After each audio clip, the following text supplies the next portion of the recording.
Welcome, everyone. My name is Jeffrey Hales, and I'm chair of the Sustainability Accounting Standards Board.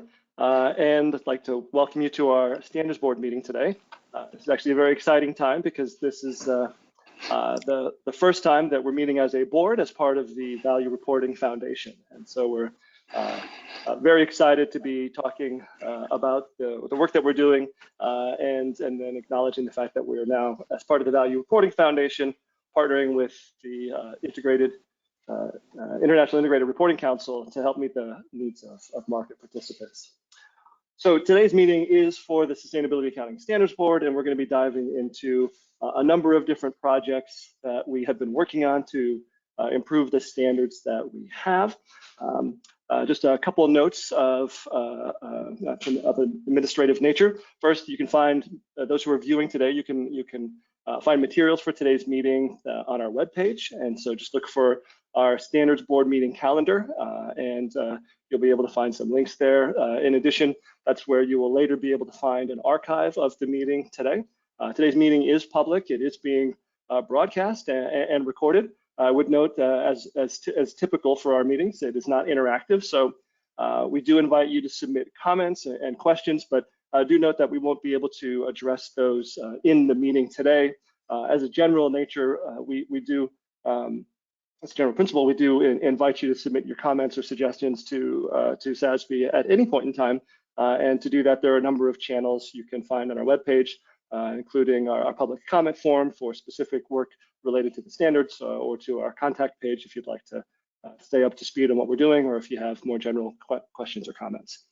So on the next slide, what I'd like to do is introduce the Standards Board. So we'll go ahead and invite all of the Standards Board members to turn their cameras on, and we'll go through to make sure that we've got everybody here, and also to make sure that their tech is working. So as I go through, and I'll just go through in the sort of like left to right as we see it on the screen here, and ask each of the board members to just check in to make sure that their audio is also working.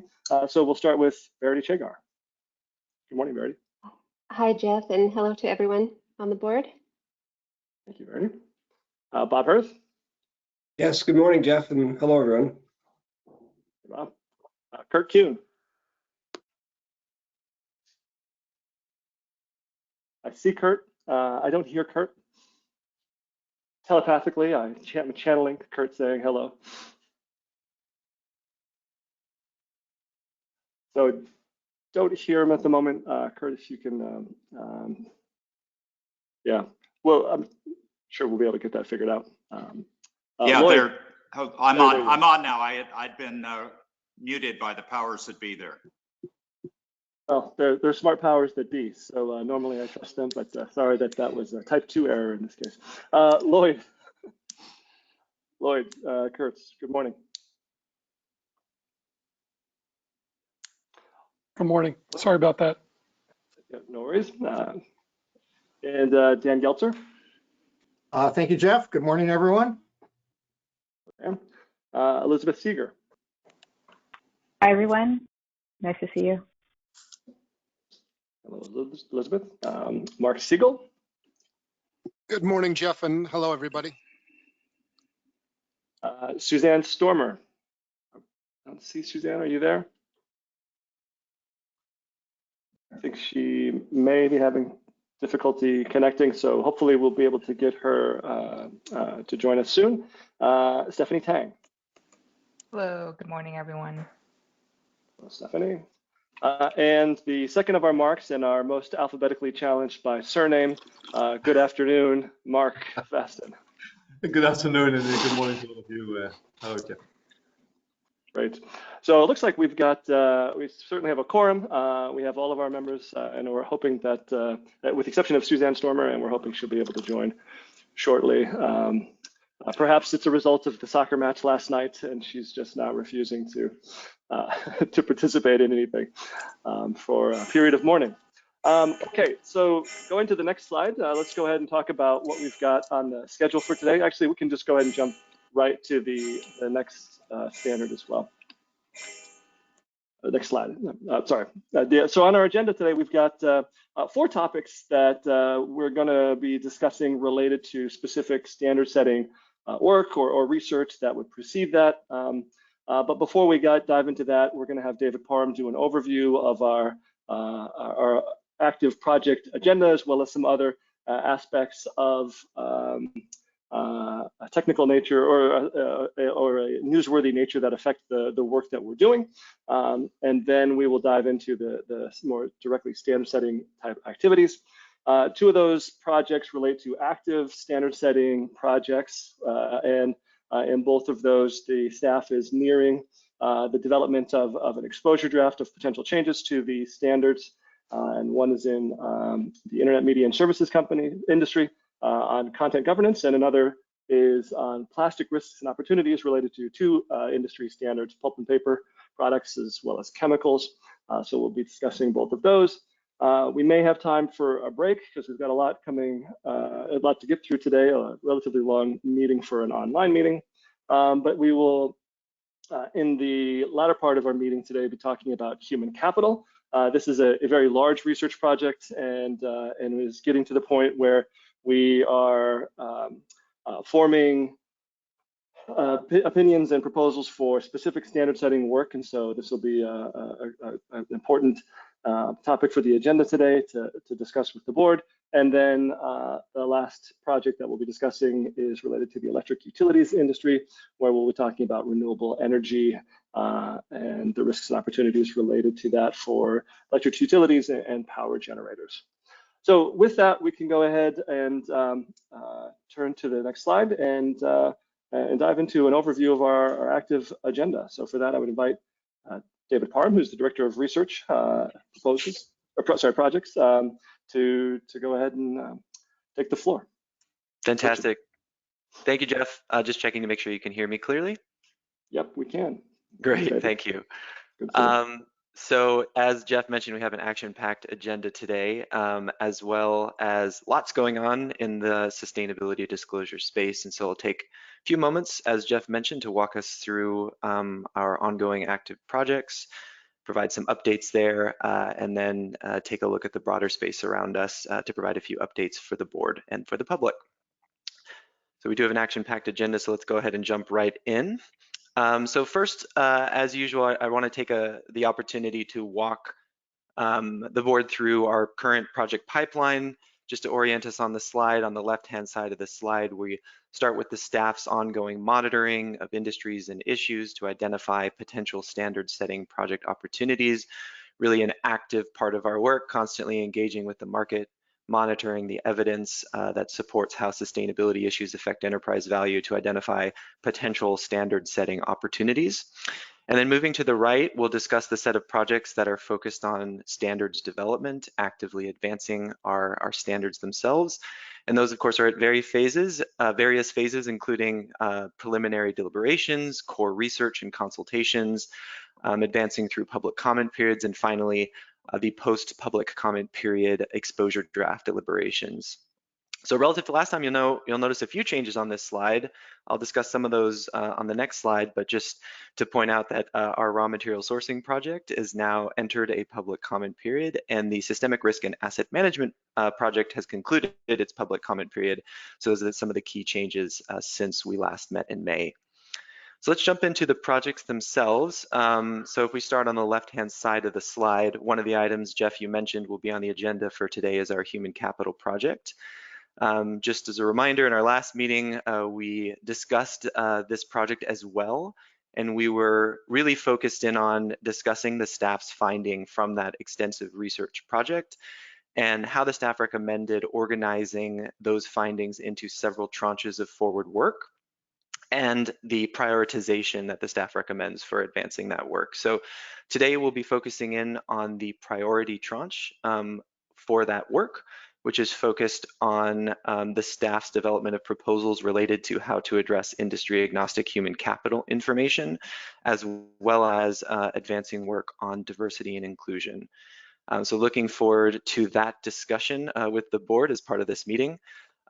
Also, as we move to the right, we have some additional projects on the agenda today that we'll discuss. For the content governance in the Internet Media and Services project, Greg will be providing us with an update on that project and reviewing with the board his recommendations around how the standard might evolve to address this issue, including looking at how we might craft disclosure topics to address the issue, as well as a preliminary discussion of potential metrics associated with those disclosure topics to measure and communicate performance. Moving to the Plastics Risks and Opportunities project, Gail will provide an update to the board and really focus the conversation on how to address the issue in the chemicals industry, including a discussion of how we might approach crafting a disclosure topic, as well as looking at the pulp and paper industry, where we'll discuss some of the broader applicability of the issue, both across pulp and paper and the containers and packaging industry. And then finally, looking forward to Will sharing a proposal on a new project to be added to the standard setting agenda, focusing on renewable energy and electric utilities. Very much looking forward to the discussion and Will presenting his recommendation to the board to solicit the board's input on his recommendation to add that project to the standard setting agenda. So lots to cover today, but let's go ahead and move forward and discuss some of the other projects that aren't appearing on today's agenda, but for which we wanted to share some updates, given the staff continues to actively advance all of the work as part of our project portfolio. So starting here with the raw material sourcing in apparel project, as I mentioned after the last meeting, the board voted to initiate a 90-day public comment period that was initiated on June 3rd and scheduled to close at the beginning of September. So the public can find the materials associated with that public comment period on the project page for that raw material sourcing project. Staff and the board really do encourage the public to provide their views on several issues that are outlined in the basis for conclusions accompanying that exposure draft related to how we define and measure performance on raw material sourcing in the apparel, accessories, and footwear standard. Following the conclusion of that public comment period, the staff, of course, will review what we heard from the market to determine our next steps, including updating the board on the results of that public comment period. So really encourage folks who are interested to visit that project page and would welcome feedback from the public on the exposure draft and accompanying materials. For systemic risk and asset management, as mentioned, the public comment period for that project ended in mid-June on June 15th. We received several comment letters during that period, including multiple from industry associations, public interest group, and other entities, and those can all be found on our website. Wanted to highlight a few aspects of what we've heard, although the staff is working to fully analyze the results of that public comment period to provide the board with an update on that, a more comprehensive update than I'll have the time for today. But some really strong responses from several of the letters focusing on the questions that were posed in the basis for conclusion and exposure draft materials. Really great responses from industry pointing to clear support for the removal of the disclosure topics and the associated accounting metrics and adding rationale for supporting that change. There were some concerns expressed from certain groups around the proposed changes, those largely being consistent with the considerations of the staff and the board and our prior deliberations on some of the ramifications of these changes, and really addressed and accounted for and considered in the basis for conclusions that was published. As mentioned, we're conducting a more detailed analysis of the comments we received to prepare a memo for the board in the near term. The preliminary view is that the feedback provided in the public comment letters is largely consistent with the historical feedback we received in developing and proposing these changes to the standard as described in the exposure draft and basis for conclusions. We'll of course be charting out our next steps for the project based on the conclusion of that review. And as mentioned, if members of the public are interested to review those public comment letters received, they can be found on our website associated with the project page for that project. And a big thank you to everyone who did submit public comments as part of that public comment period. Moving on to the tailings management project. As a reminder there, we held a public comment period that concluded earlier this year. In the last meeting, in the May board meeting, the staff and the board discussed the results of that public comment period. So the staff is now in the process of analyzing further revisions to the standards based on the feedback we received as part of that public comment period. Part of those efforts conducting additional targeted consultations and research to really better understand and incorporate that feedback. that we received during the public comment period and consider implications for how we might further evolve the standards content based on what we learned from that public comment period. Moving to the alternative products in food and beverage project, really a quick update there. As a reminder, this project was added to the standard setting agenda in our last board meeting, in the May board meeting. So the staff is currently actively ramping up efforts, developing the full project plan based on the scope that was approved in the last board meeting, and we'll be actively advancing that standard setting project. And again, would encourage those who in the public who are interested in that project to go to the project page that was initiated for that project after its approval in addition to the standard setting agenda. And if you're interested, you can sign up for project alerts to stay up to date as activities on that project continue to ramp up. And then lastly, on our rules of procedure and conceptual framework, I shared an update in the May board meeting on our forward progress around those key updates to our governance documents. So in the interest of time, won't go into a great deal of detail there as we continue to proceed consistent with what we discussed in May, including analyzing the results of the public comment period that we held for those documents toward the end of last year into early this year, and developing potential further revisions to the drafts for both documents based on the conclusions of those public comments that we received.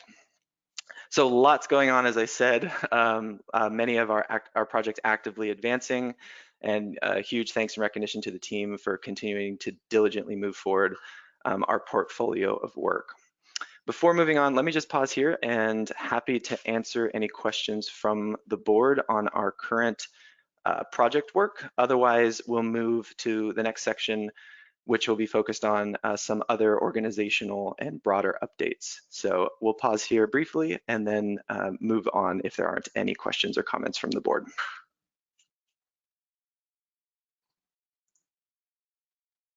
Great. So on the next slide, some very exciting news to share. Many folks may be familiar with in the public, and certainly the board is well aware of the recent completion of the merger between the International Integrated Reporting Council and SASB to form the Value Reporting Foundation. Just an incredible combination of resources and expertise between these two organizations. And we're really excited to be working together under a common roof in the form of the Value Reporting Foundation, and excited for all the opportunity that affords us as a combined organization. I'll go into a little bit of detail on how that merger is really going to set the Value Reporting Foundation up for success in delivering value for companies and investors around effective communication on how sustainability matters affect enterprise value. But of course, in the interest of time, we'll try to keep my comments relatively limited. A few key points here you can see on this slide. We are now one global organization with a unified strategy and 3 principal resources: the integrated thinking principles, the integrated reporting framework, and of course, the SASB standards, which we're focused on today for our standards board meeting, in which the standards board still retains governance and oversight over. As a combined organization, we're really focused on advancing a simplified corporate reporting landscape, bringing together these resources, the integrated reporting framework, and the SASB standards. And I'll get into a little bit of how those things will come together to really help enhance the quality and consistency of information that companies can report effectively to capital markets. And of course, I'll share some comments on this later, but as a combined entity, we're committed to providing active support to achieve the ambition of the IFRS in establishing a global international sustainability standards board, and I'll include additional comments on that a bit later in the presentation. But I'm really excited for our combined organization, and let me dive in a little bit more to share some comments on some of the exciting things that we have going on now that we have formally merged the organizations. So just talking about how these resources come together in a very powerful way. We of course have integrated thinking principles, integrated reporting, and the SASB standards. And as you can see on this slide, each of these tools support robust decision-making by businesses and investors, really focusing on how sustainability factors, affect how companies perform and create value over the long term.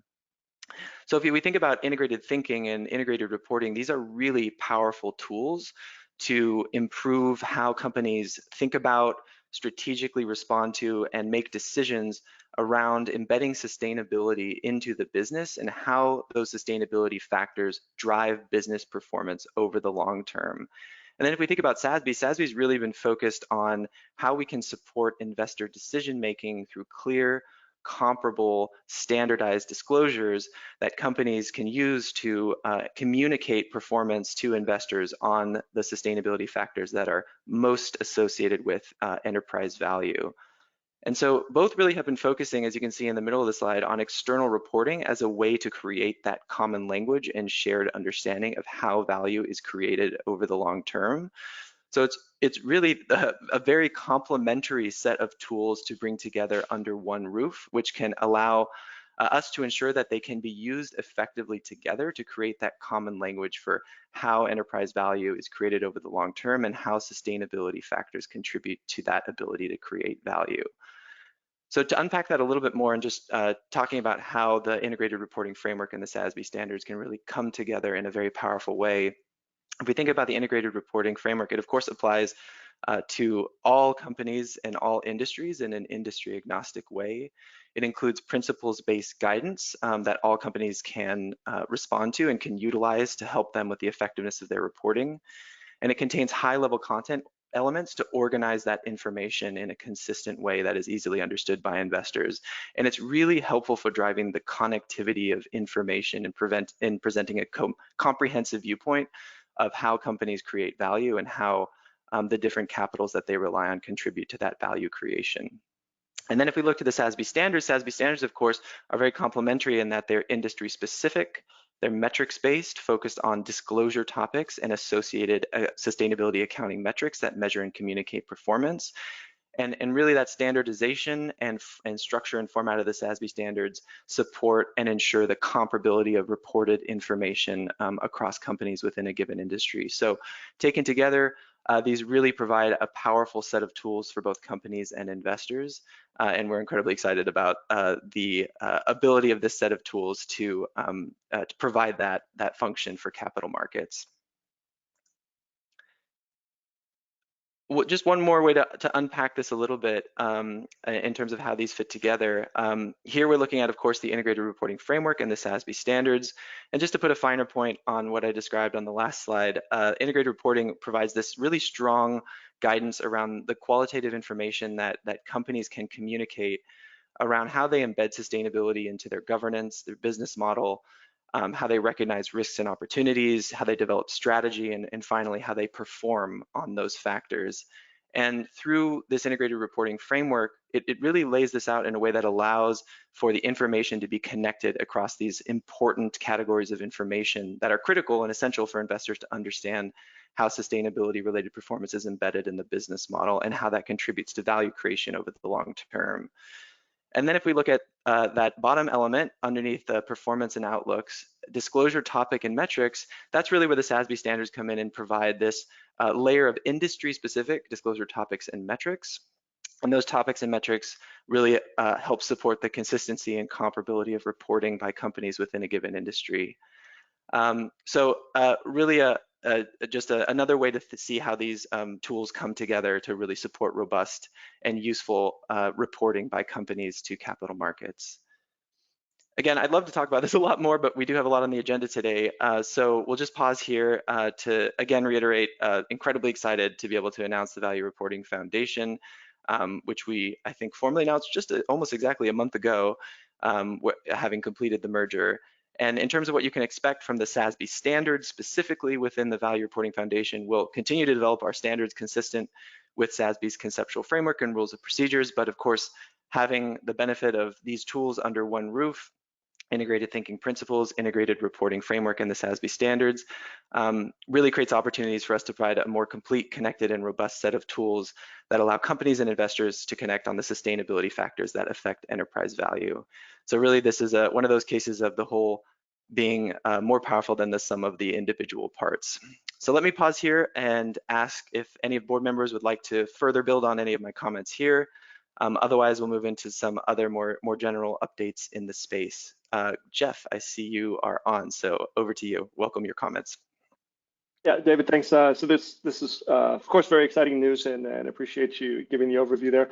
Just one thing to think about. I know you just mentioned that there's going to be an opportunity for us to consider ways in which we can further align the work that is there, the content within integrated reporting and the content that's in our SASB standards. And so, we do have an objective to try to further improve the landscape, the ease with which companies can use both types of tools, and so, of course, that will require due process under both sides of the organization. We didn't just drop due process because we became a new organization. We're committed to the missions that we originally had, but now as part of a joint organization. But I would point out that you also mentioned our governance documents and didn't give a specific update on that. But this is a good point to I think raise, which is that the merger itself has implications for the references within our rules of procedure, and a good opportunity to make sure that the wording in there makes sense, and then part of what we can do with our efforts to align the two sets of tools is to consider ways in which our conceptual framework could be informed by integrated thinking and reporting principles, and make sure that that we take advantage of opportunities for alignment there. So I just would note that that's on our radar, and that the market can keep their eyes open for progress there. That's fantastic. Thank you, Jeff. I think spot on, and really the opportunity there to sort of take those things that we observe in terms of the way that the integrated reporting framework and the SASB standards naturally fit together and help to clarify and strengthen that. I fully agree, and that's one of the aspects of this that I'm most excited about. So thank you for that, Jeff. And Mark, I see you're on as well, and invite you to share your comments as well. I mean, I think you did a great job of talking through it. The point that I wanted to just re-emphasize basically, or amplify, is that this is not really about reporting for reporting's sake. It's really about decision making, and I know you pointed that out, but it's about decision making by businesses and decision making by investors, and the three different items that you've got there with integrated thinking, integrated reporting framework, and SASB standards are all different ways to help facilitate decision making by management of companies about their value creation over the long term, or investors to make capital allocation decisions in thinking about trying to drive their value proposition over the long term. So I just thought that that's one of the more powerful things of putting these two organizations together. Fully agree, Mark. Thank you for that. Yeah, and I similarly think there's just a tremendous amount of benefit from the confluence of those tools coming under one roof, and our ability to really maximize that value proposition for the market. So excited for that work, to say the least. Great. Well, thank you, Jeff and Mark, for both of your comments there. We will keep rolling forward here. And this next slide, I wanted to provide folks with an update on our comment letter that we submitted to the SEC in response to their recent request for public input on climate-related financial disclosure. But maybe let me pause actually and see, Suzanne, if you are on the line, I'd love to invite you to provide us with a quick update on efforts going on in the EU and EFRAG toward developing the EU sustainability reporting standards. And so I'd love to pass the baton to you to give us an update on the developments occurring there around that effort. Yes, thank you very much, Dave. I am indeed, and this is a great opportunity for me to also say how wonderful it is to see that now we're actually, simplifying the landscape and aligning many of these initiatives. So I, for one, have been very much involved in the integrated reporting framework, in the evolution of that, and I recall that we had these discussions about intentionally not developing KPIs, but to focus on the conceptual framework. So it's really a nice match to see. So what is going on in Europe right now is worth keeping an eye on, regardless whether you operate out of Europe or have activities in Europe from other jurisdictions. And it all starts with the European Commission's intent to finance and support the transition to a low carbon economy, to a sustainable Europe. So there's a very, very strong policy initiative behind it. And I think that's an important complement to what SASB is doing, which is market-led, driven by what investors would like to see, and as a help to companies on identifying what is important. So one element of this whole framework around sustainable, sustainable finance disclosure regulation is the update of the existing non-financial reporting directive. And one important and very good piece of news is that as of now, once this has been adopted, non-financial reporting no longer exists in European verbiage. It will be a corporate sustainability reporting directive. And the intent is that it will take effect as of 2023. So the financial year 2023, it will cover a broader scope of companies than what is currently included. And it really marks a transition towards a de facto integrated reporting, because it requires companies to include in their management report, in their narrative, a sustainability reporting disclosure. It requires that it becomes assured, so that you have reliance by third-party independent review. And it requires a governance oversight by the board, and specifically emphasizes that this should sit with the audit committee. And the whole logic behind it is to say that sustainability disclosures must be as important and as trustworthy as financial information, financial disclosures. And I think that is a really, really important move. Where the verdict is still out is, of course, how this all places itself in the landscape with SASB and the Value Reporting Foundation, with GRI as an existing reporting framework, with the IFRS and its initiative.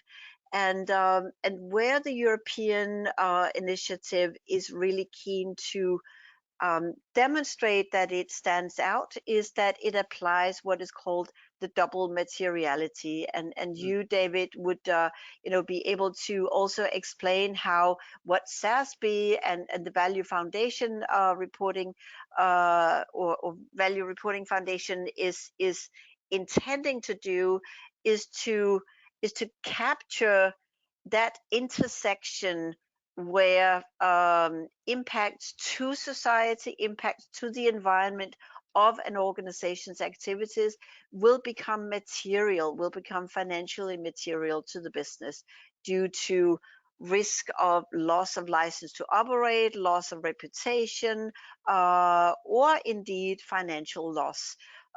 So I think that's where there is an opportunity to find a common ground in these, somewhat different and yet, as I see them, complementary initiatives.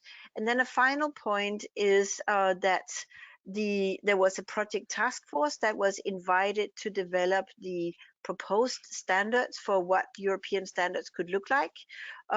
It had about 40 members representing different types of stakeholders. I was one of them.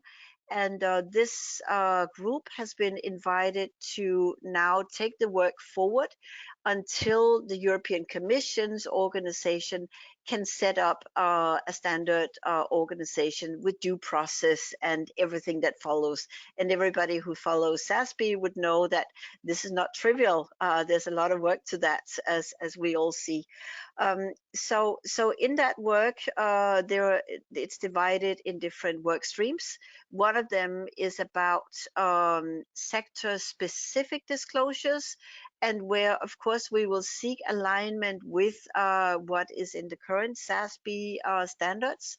And I have been asked to lead that project, so it's also a way of really building a very solid bridge between what we are doing here and what the European Commission is up to. So I would just conclude and say, watch the space. It really is at a time and moment where we who are involved in reporting and reporting standards are making history. That's incredibly helpful. Thank you so much, Suzanne, and fantastic that we have that point of connectivity to the effort. Also, don't envy you now sitting in multiple standard setting efforts, but fantastic to have that point of connectivity to the ongoing efforts in the EU to establish these reporting standards. Let me invite or ask if any other board members would like to further comment or respond to the great update that Suzanne just provided for us on these efforts. So it would invite any other comments from other board members. Otherwise, I'm happy to turn back to providing the remainder of my updates as part of this section. Great. Thank you so much, Suzanne. Really appreciate the update. Incredibly helpful.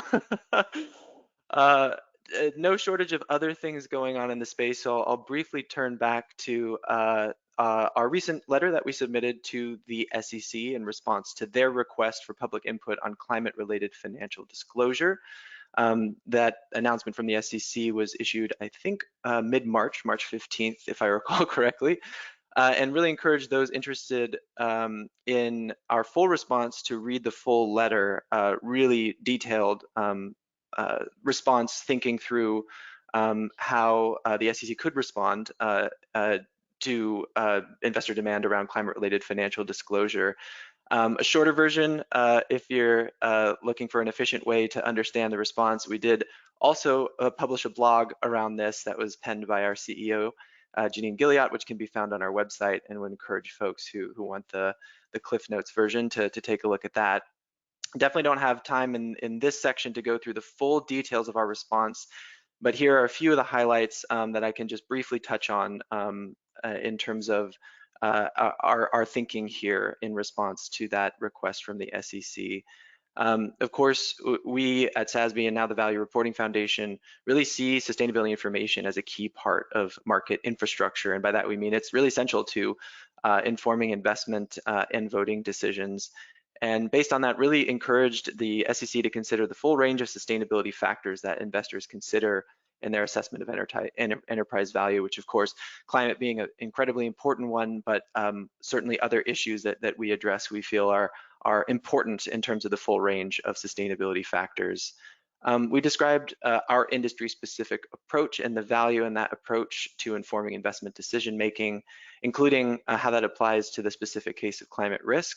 And for a more detailed unpacking of that, I would point you to our Climate Risk Technical Bulletin, which is another resource that we've produced that really unpacks how we address climate-related risk here at SASB.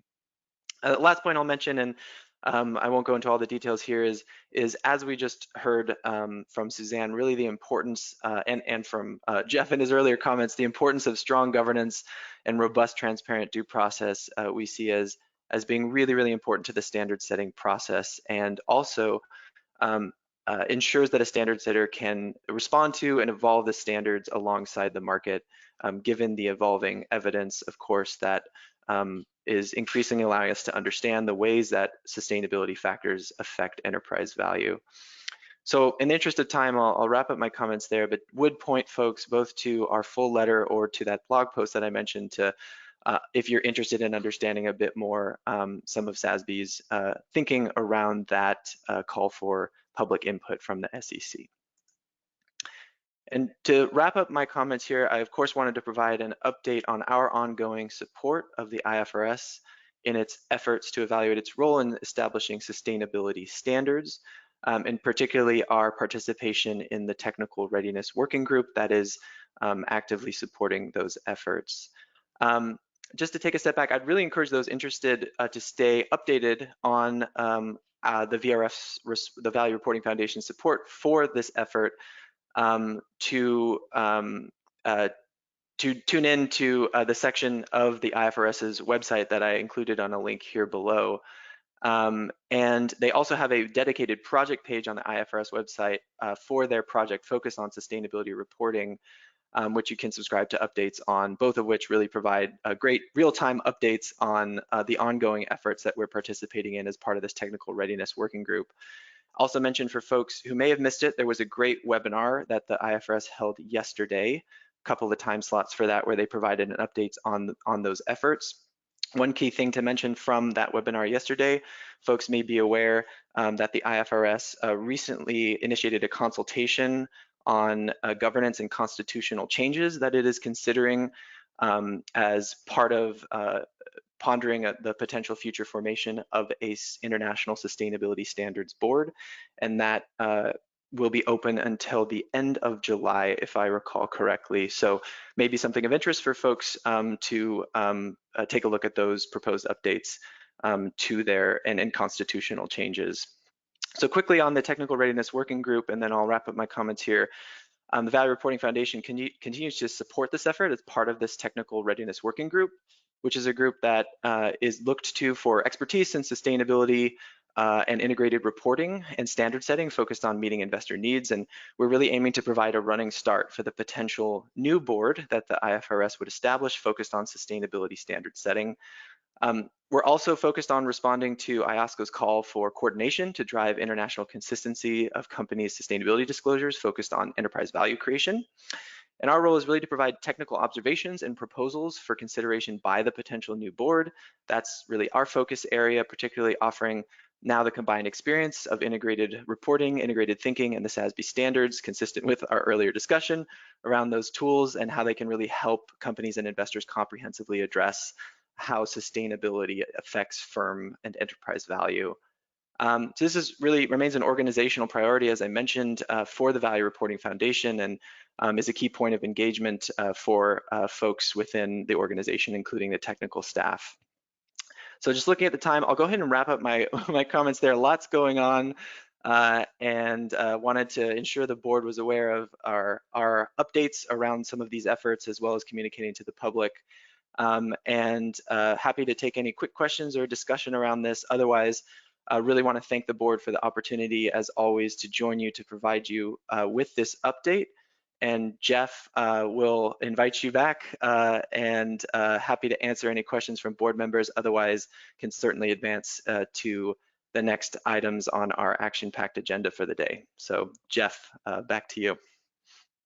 Thank you, David. Great update there. Lots going on, as was indicated at the start. You can't really look at your email or at the news on any day without seeing some sort of significant major action in this space. So really great to see all the interest from the marketplace on these issues. And I think in this period of transition and shifting, there's a real opportunity to make progress in helping the market's needs to be met, and seeing that as a powerful lever for as Mark had pointed out in his comments, helping companies to really make decisions that are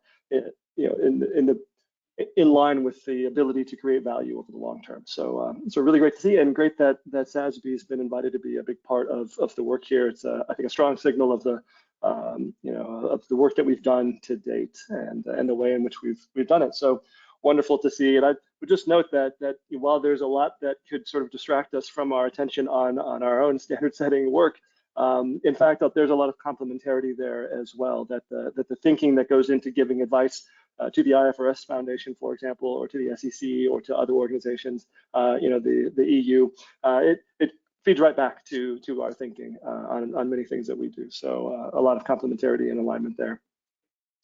If there's no other comments from the board, we are at planned time for this section of the meeting today. So we'll go ahead and I'll say thanks, David. Really appreciate that. And we'll go ahead and move on to the next part. I'll invite Greg to join us.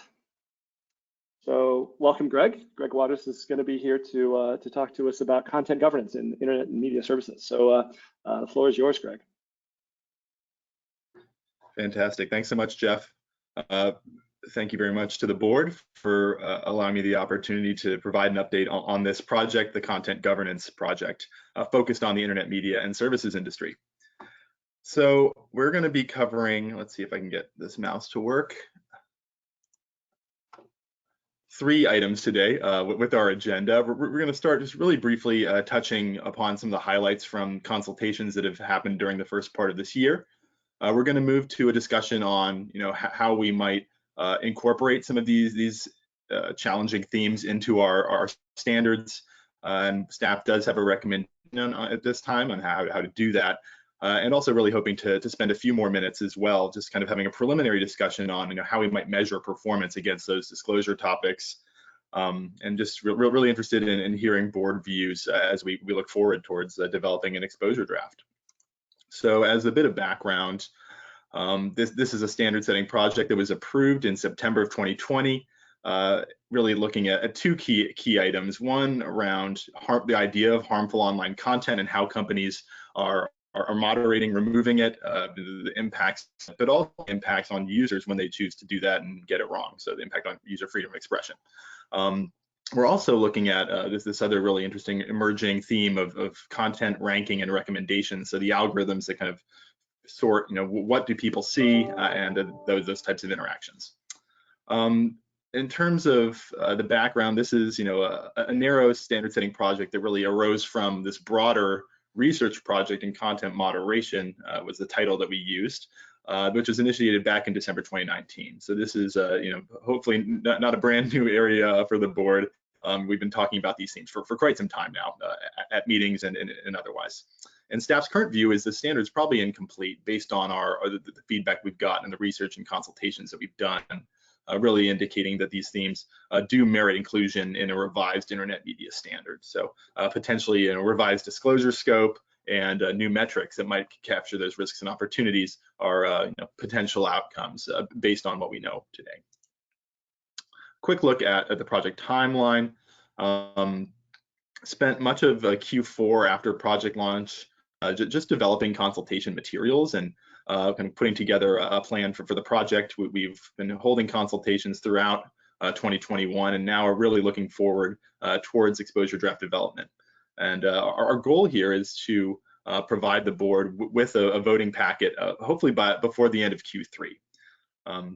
And I think just on this slide, a reminder that we did launch this at the end of Q3 2020, but again, this was after around a year of additional research through the content moderation research project. So just really carrying forward that work in a specific work stream in a specific industry, and hopeful that at the end of a 90-day public comment period, we'll be in a place to incorporate that feedback, hopefully learn a lot more, and be in a position to complete the project sometime in the first half of 2022. So as I mentioned, we'll briefly be looking at some of the consultation results. And one thing I did want to note here is just that we decided to take an intentional decision to really just put something in front of consultation participants, just with 2 key goals here, ensuring that we're accurately describing, characterizing what are really meaty, difficult topics to kind of unpack, as well as understanding where are investors with their informational needs, what types of disclosures and potentially metrics are they looking for. So just we found that putting something in front of investors and of these companies of subject matter experts was really helpful to kind of spark these discussions, kind of go into the next level. And we used to kind of mock topic summary, mock metrics to kind of jumpstart those conversations. Who we spoke to, again, this is kind of a continuation of a lot of the research and consultations we've done, but during the first part of this year, we spoke to 6 different companies, 8 investors. We held a group engagement convened through the PRI. We also consulted 7 different subject matter experts. And as you can see here, a pretty good mix in terms of the variety of teams that we were speaking with at companies, different types of roles of investors, good geographic spread as well there, and likewise, NGOs, academia, et cetera, on the subject matter expert side. And if I were to kind of give a few brief notes on consultations, I would say that we did get really positive feedback from investors and from the others in terms of how we framed these topics. We received good feedback in terms of this being important financially material issues. We also heard that metrics are going to be tricky, and we already knew this, and we'll be talking about this a little bit more later in the session. But there's going to be some trade-offs and considerations that we've had to think through. And some of this not necessarily helped by the fact that investors, while definitely supporting increased disclosure, don't have uniform or particularly strong views even on what exact metrics they'd like to see reported by companies. And the last thing I did want to kind of highlight from the consultation period is just that one of the largest companies in the industry does believe it's too early for quantitative metric-based standard setting at this time. And that's not because it's not important or financially material, or it's really about really the topics that we've discussed in some of these board sessions before, which is this is a rapidly evolving area, both in terms of practices and expectations, regulatory developments, and just the idea of kind of trust and safety as a job function, as a practice in this industry, very much in the early days here. So definitely worth keeping that in mind.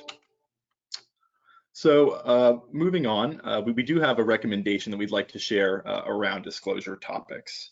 And I think the most natural place to start here is just with what's in the standard. So on this slide, you'll see there's quite a bit of content, but really I think there's kind of three angles if we look across these rows in terms of their sustainability impacts and what we're trying to measure with the current standard.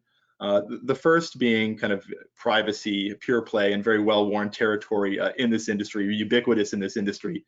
It would be regulatory concerns, user concerns around how companies collect sensitive user information, how do they use it, what's the policy, including around targeting, and just trying to understand this mostly from a qualitative angle, but we also do have a quantitative metric, that secondary purposes metric in the standard. The second angle, which I would call kind of, it's related both to privacy and freedom of expression, but it's really about law enforcement requests for user data and concerns that the privacy or freedom of expression could be negatively impacted in terms of mass surveillance or really this is I think an issue that came to the fore around 10 years ago with the Snowden allegations in the United States, but this is very much an international issue. And just trying to understand how are companies responding to law enforcement requests for user data. Somewhat related as well, governments do request these platforms remove content from internet platforms, whether posted by users or otherwise. Again, this is a clear impact on user freedom of expression, and just really trying to understand, as with the law enforcement requests, how are companies walking this tightrope? They need to comply with the laws of the countries in which they operate, but there are certain restrictions on speech, on acceptability that's maybe challenging from a reputational perspective to comply with. So there are definitely kind of potential implications on where companies operate, how they operate. So just trying to understand how do companies respond to this? How do they walk this tightrope? And a really charged issue that we see repeatedly covered in the media, and a repeated just this tightrope that they have to walk. So those are the three that are in the standard currently. Let's kind of use the same format and look at what we're interested in adding to the standard. If my mouse wants to work. Aha, all right. So three new concepts that we would like to measure here. And again, these are the concepts that we've talked about quite a bit, covered in the memo, so I don't want to spend too much time on them, but do want to make sure that we cover them briefly at least. So staying on the topic of freedom of expression, in addition to government requests for content removal, internet platforms also just enforce their own content policy. There are certain things that they don't want there, whether it's for brand safety reasons or for just user safety reasons. There's still an impact here as well. So regardless of whether a platform removes content or the government requests it to be removed, this is a freedom of expression issue. And I think when we're thinking about how we're interested in this topic, we're kind of thinking about wrongful removal. So trying to understand, how does a company allow users, or does the company at all allow users to appeal content moderation decisions? And if so, what does that process look like? Is there some kind of remedy available to users who feel that their content was wrongfully removed? Second, the other side of the content moderation coin, of course, is that there's a lot of bad actors on the internet. We've talked about this a lot in terms of, child safety, terrorist and violent extremist content, hate speech. Trying to understand, where do companies draw the line? How do they set those policies and then those rules for what is acceptable content? And then once they've decided that, how do they enforce it? And what's their strategy for reviewing it and removing it? There's a bunch of different ways that platforms do choose to review and remove user-generated content.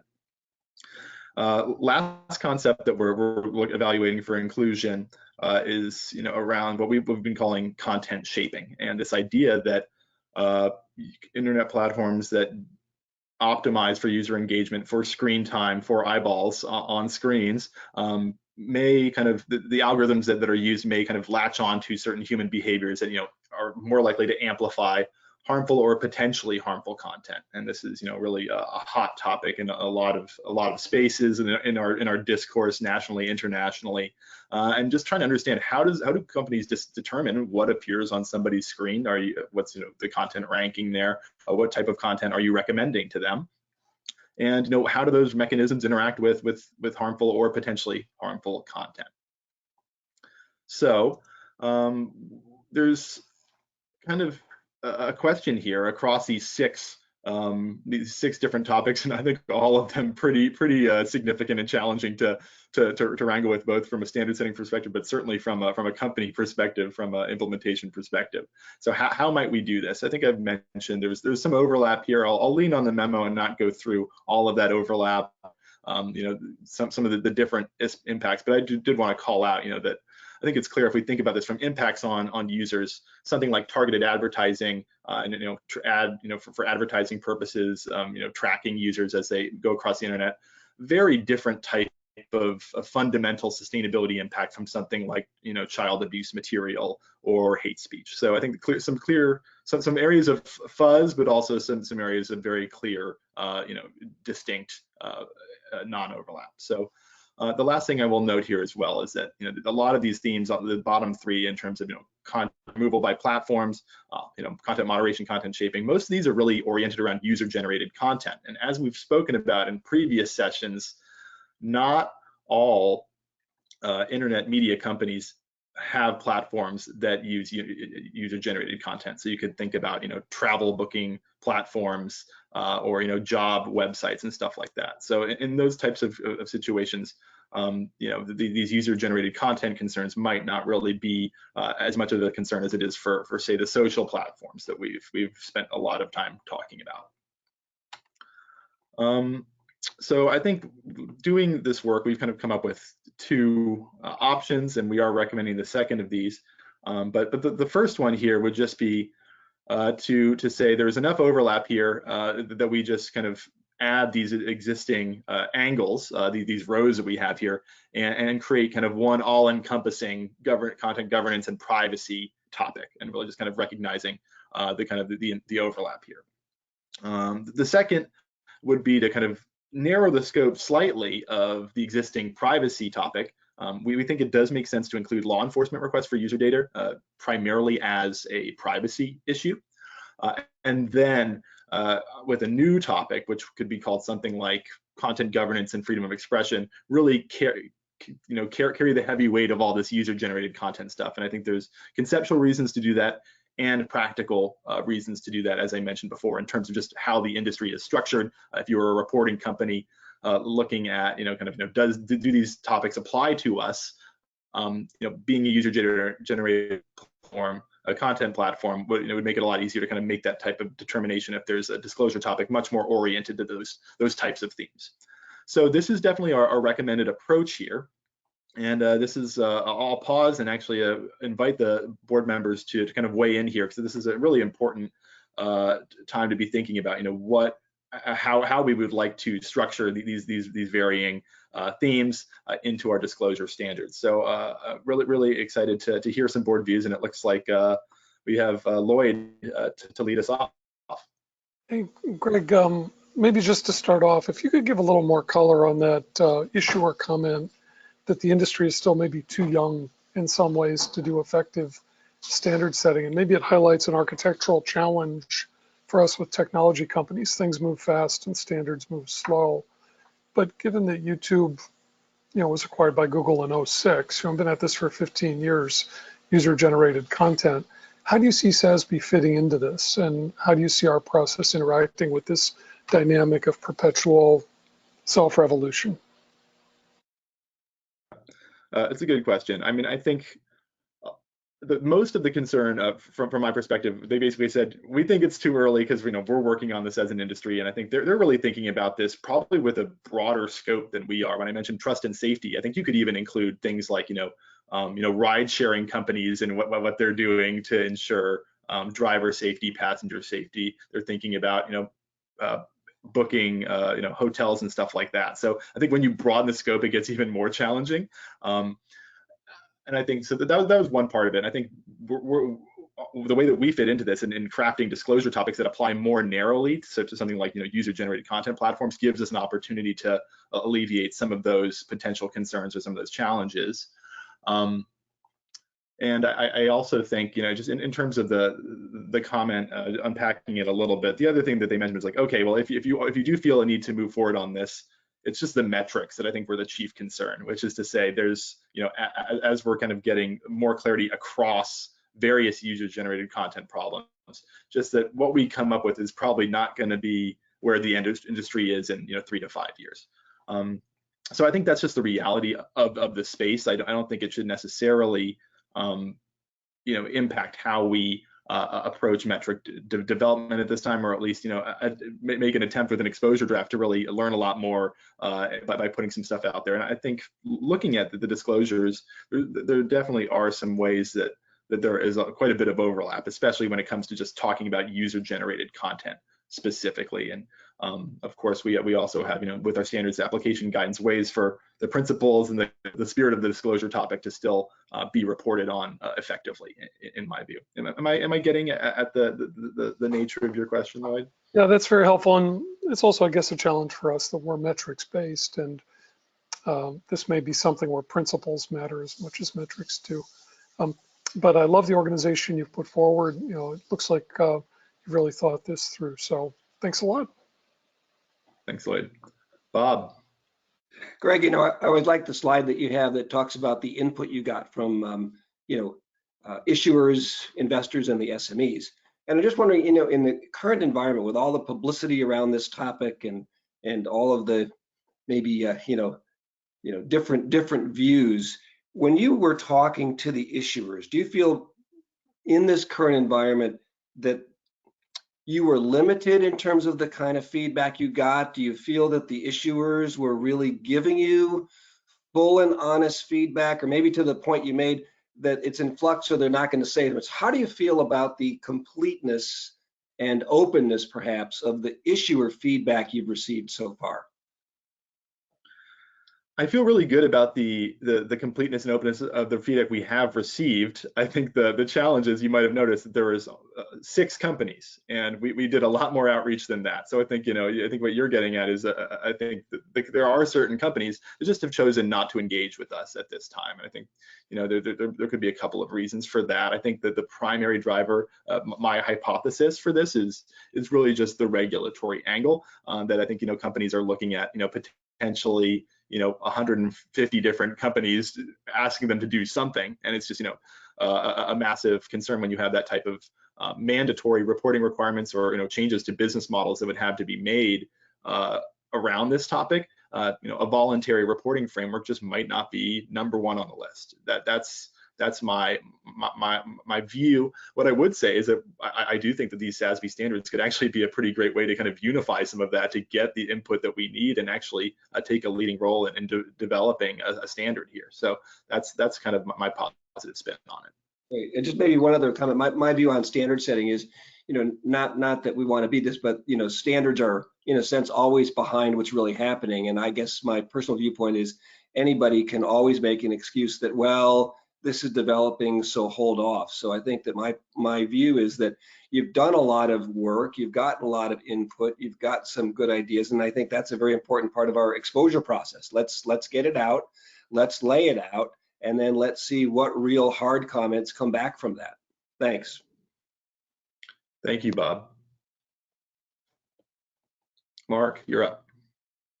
Yeah, Greg, and I had also a question to you on the same slide as Bob just asked, right? On the outreach, and you partly answered it, but I'm going to ask it anyway. You say the companies there that you have spoken to, the issuers, are all US based. And as I'm the international on the board, I'll ask, were there any Asian or EU companies that you also try to reach out to and that actually didn't engage? Just some color on that, because I am conscious that there may be some regional views on this as well, especially if you think data privacy, GDPR, and all that. So there may be just coloring that we may not have been picking up, and that was the question I had. Thanks. Yeah, a really valuable one, and I think not surprising to see people weighing in on that particular aspect. So short answer is yes, there was outreach, and the feedback was not there. I think, especially if you look at Asia as a region, I think this issue is particularly charged and difficult to discuss openly for those companies, frankly. So I wasn't particularly surprised, but in my conversations with experts and with investors, definitely have a strong view about the applicability of the issues in those regions, and certainly point well taken around the privacy. I think certainly GDPR and is top of mind for a lot of companies, and it's certainly not only growing in importance, I think, and we're seeing again quick evolution there as well. So short answer is yes, we did do outreach. No, we haven't gotten a whole lot back yet. But to Bob's prior point, I am optimistic that given the work that we've done, that potentially, moving forward with some type of exposure draft might be a way to hopefully get them a bit more involved. Yeah, I think that's a good answer. I think we should try to engage also broader than once the ED is out. Yeah, thank you. Thank you, Mark. Jeff. Thanks, Greg. So I think I agree with Lloyd that you've done a great job in the memo and the work that you've done in laying out the different types of sustainability impacts that need to be managed. And I think the real challenge here, as you sort of hinted at, was that there are different issues, but they are not entirely separate either. And it's sort of like they're in some ways like they're totally different at one end of the spectrum from the other, but it's like each step in between there's a bit of overlap. So when you think about privacy versus like the law enforcement requests about user data, it's we've previously and in other standards noted that as a privacy issue primarily, but also that there was some sort of freedom of expression aspect to that because of the the chilling effects of government inquiries on user data, for example. So there's that, and then but that is one thing unique to this industry is the request for content removal, which is clearly a content moderation type of issue, but at the discretion or the request anyway of the government and how the company responds to that.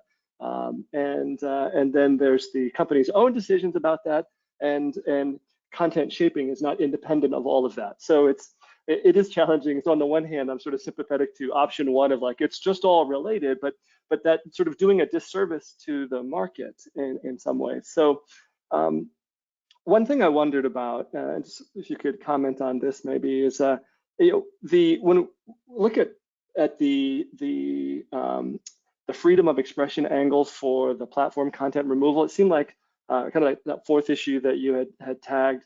It seems like the angle that's being focused on there to capture measurement was really about the appeals process. And so thinking, I know you're going to get this a little more like the type 1, type 2 error there, but to the extent that this is really related to the appeals aspect of the content moderation angle, I wondered whether it was sort of truly kind of like a separate issue around freedom of expression. If there was a freedom of expression angle that we wanted to focus on as a topic that's like reasonably likely to be financially material on its own for these companies, would the appeals process really be the way that we would try to go after that?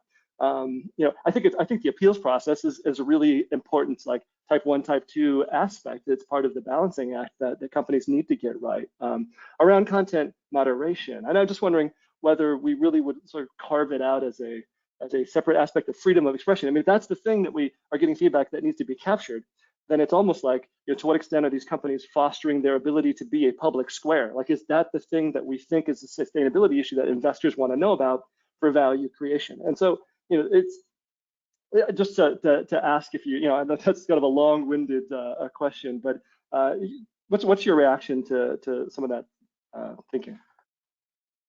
Yeah, no, I think that the main reason why I didn't kind of consider saying, well, there could actually be 3 disclosure topics here was mainly just because what you mentioned there was that balancing act, then that in practice, it's kind of inseparable from the harmful content angle. The kind of, both in terms of, where are you setting the line and then how do you enforce it?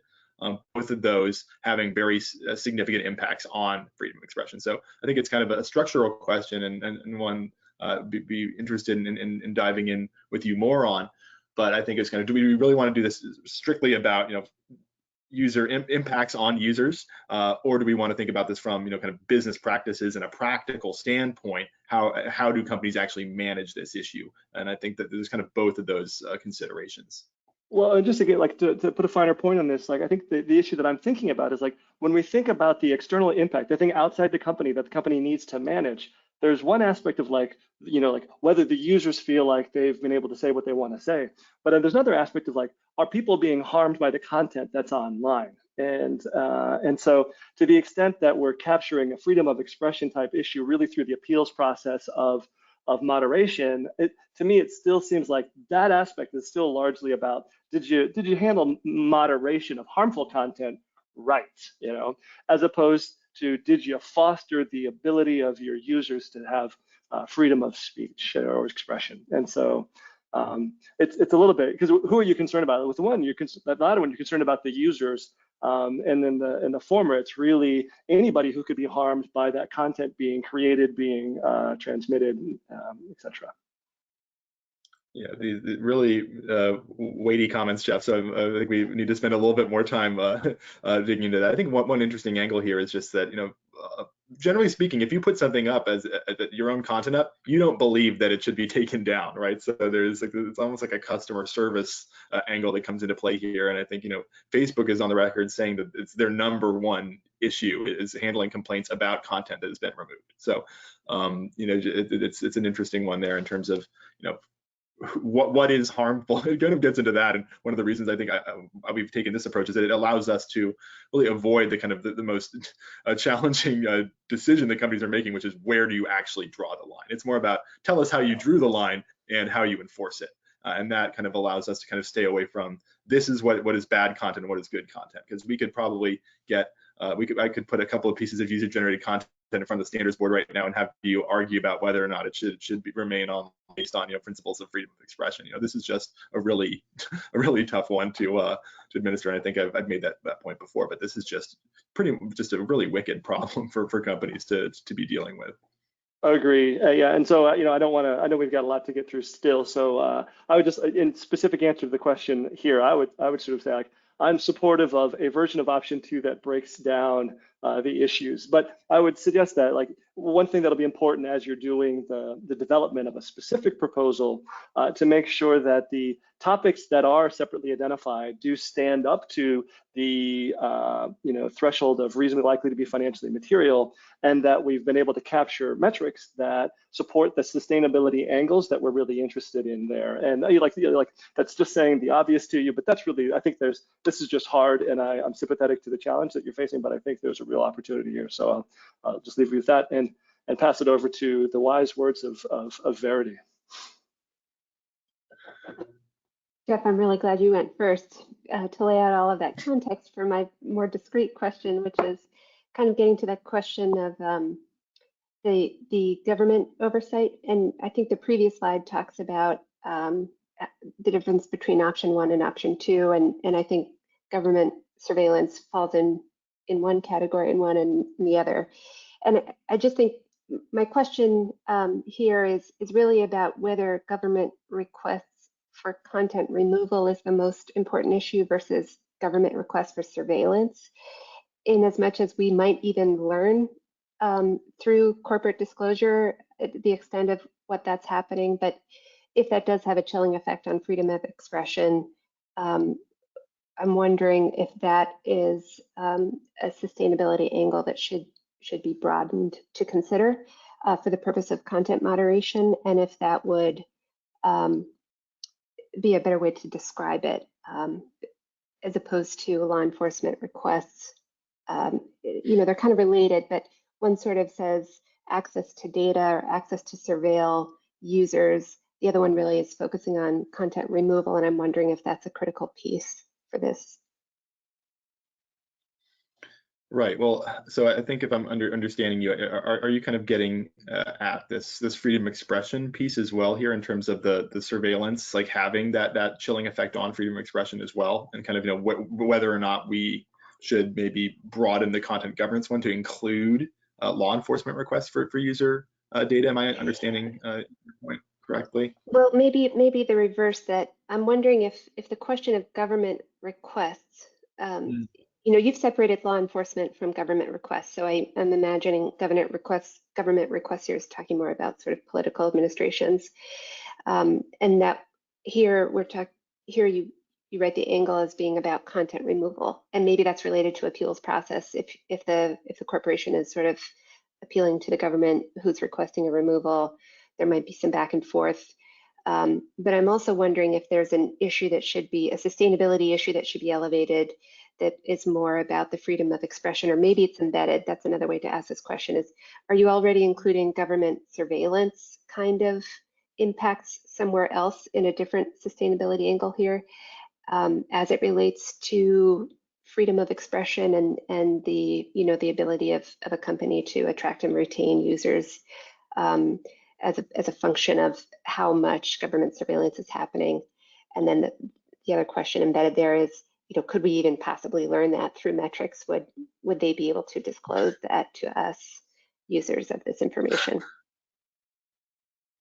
Yeah, I think it really is going to be region specific in terms of the detail and that we can get. So I think there's some reporting out there that the companies do on kind of on US requests, but it's intentionally like put into bands, so you can't actually see how many specific requests were made or how many users data was actually divulged, and it's kind of considered confidential, not business, like government confidential information, right? So it is a challenging one.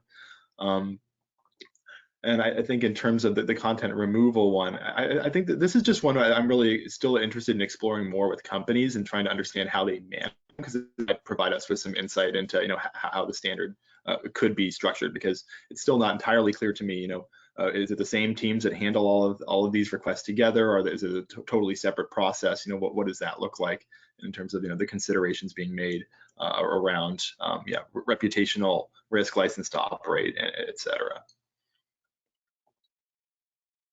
So is it feasible that government requests for user data could be part of that data privacy if it's not already? Or that we might need to have government showing up in the data privacy topic and also in the new proposed topic, content governance and freedom of expression?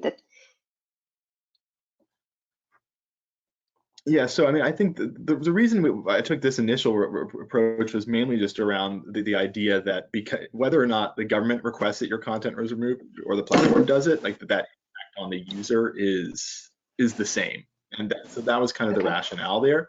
But I do want to kind of follow up with you after this meeting to kind of understand a little bit better what the nature of your question here. Yeah. Okay. Thanks. Hey, Greg, just to chase that theme a little bit, maybe we just consider broadening this law enforcement request to include government also.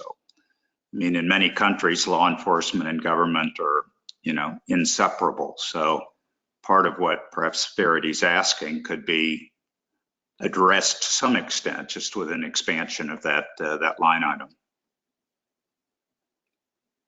Yeah, I think that's definitely some feedback we've gotten. We've had companies kind of say, well, like, how do you define law enforcement? Because it's going to change, how the nature of the request, or the numbers could be dependent on, which government agency is requesting that information. Right. So it may be a false distinction. It's something for us to wrestle with. Yeah, absolutely. Great. Well, I don't think we see any more comments. I think we've got about 10 minutes left. We can devote to a discussion on metrics, unless Bob, you want to hop in one more time here? Greg, yeah, maybe I'll you'd asked 3 questions in the material you sent us, 2 related to content categories and 1 related to a table display. Is that coming up in this next section? That's up right now. Thank you. Great. Yeah, so thanks all for the feedback around the kind of these conceptual elements that we're dealing with these disclosure topics. I'd now like to spend a little bit of time just kind of hearing some preliminary views from board members as we try to put together what we think is our best effort for an exposure draft of navigating these challenging topics. So the first one is around content categories. So the first thing I wanted to touch base with board members on is really just understanding whether the board is supportive of us exploring this kind of more granular disclosure of content moderation actions. And when I say actions, often that means kind of content removal, but there is a variety of actions that we could potentially measure in terms of user bans or deranking content, et cetera. Those have their own impacts, but I think for the purpose of this discussion, let's focus on content removals. And understand, just what we've been hearing from investors for the most part is just that wouldn't necessarily be useful information just to get an aggregate figure for content removals, just because of the differences in types of content and the harm associated with them, and also the relative difficulty of dealing with something like hate speech compared to really explicit violence and terrorist material. That terrorist material might actually be quite a bit easier to identify and remove than something more nebulous like potential hate speech. So I just want to pause here again and open it up to the board around this idea, and just to hear if any board members have views specifically on this type of more granular disclosure of content categories.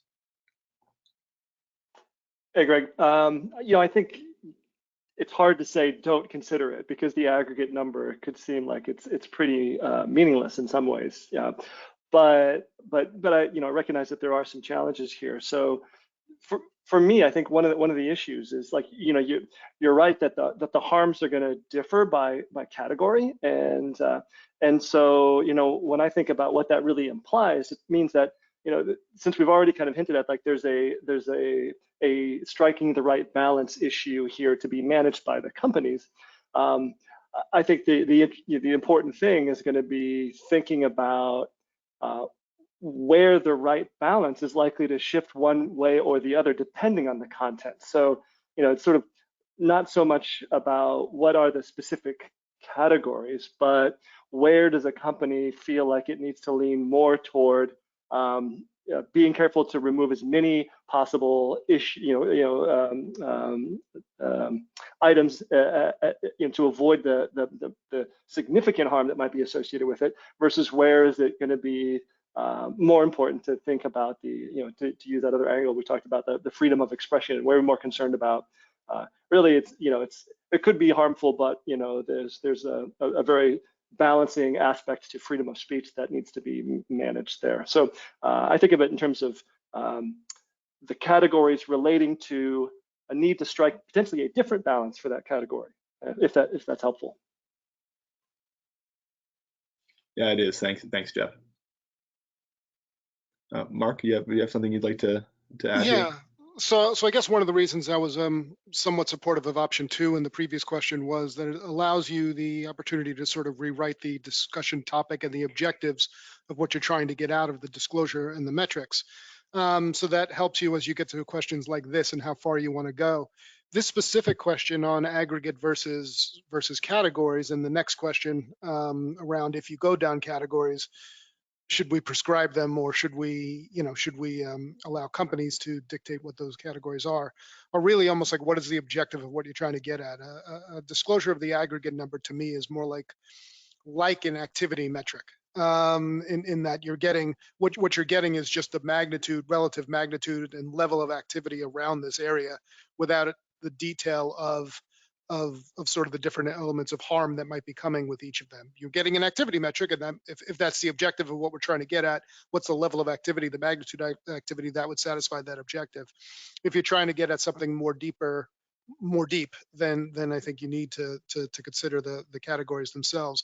And I guess the question, and this might be a nice segue for you to get to topic 2, is as you're describing, how you're thinking about this in the next question, in the issuer feedback that you did have, how did the companies describe how they are categorizing it, how they are collecting it, if they are in fact doing so? How are they collecting it? Are they categorizing it themselves?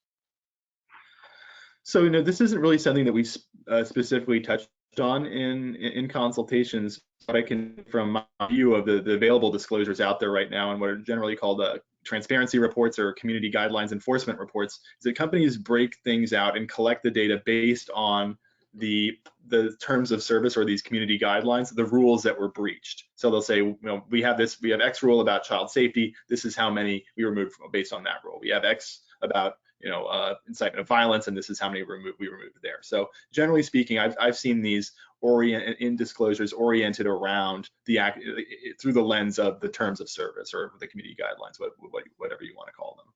Which would vary by company generally. Okay, thanks. Absolutely. Thanks, Mark. Elizabeth, you're up next. Hey, Greg. Can you hear me okay? I can. Okay.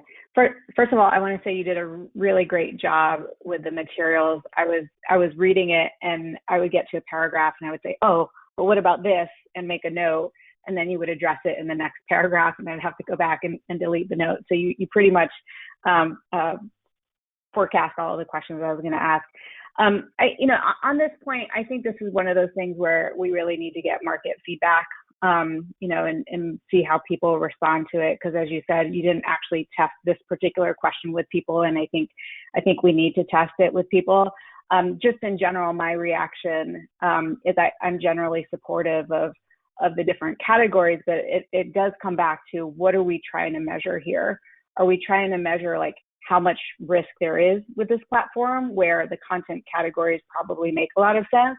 Are we trying to measure how well the company is managing their risks, where the categories may not be necessarily needed, right? Maybe aggregate and just sort of how they're addressing it and how successful they are at it really matters. So I think that's one of those things that we really need to put in front of investors as well, because as I think it was Mark pointed out, we're not reporting for reporting's sake, right? We want to make sure that what we're asking the companies to disclose is really decision useful. And again, we're talking about inherent risk versus managed risk, and what are we trying to get at? So generally supportive, but I think we should test that theory. Great. Thanks, Elizabeth. That's a really good point. Bob.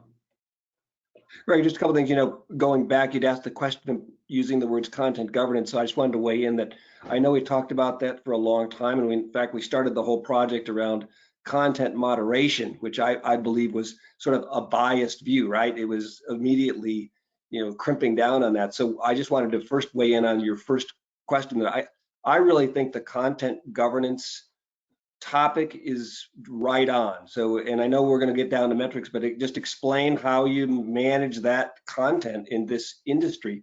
And then with respect to these other two questions, I feel that you will get to it in number 3, but when you looked at the table, when you look at this table, I think it's a little meaningless unless you look at how does this relate to the percentage of the total items that came through. And I know you're focused on that. My view on the content categories is, yes, absolutely, there should be some breakdown. I think as we do in other standards, we allow the companies or the issuers to use some judgment. But that said, and maybe to Elizabeth's comment, as we get some feedback, I think we could generally come up with the categories that a high percentage of reporters would use. So I think suggesting example areas or possible areas or more than likely areas would be good, and then let the issuer customize beyond that, because I think if we do that, we'll get a little bit more uniformity based upon the fact that we gave them a list of some items and they may just choose verbatim from those.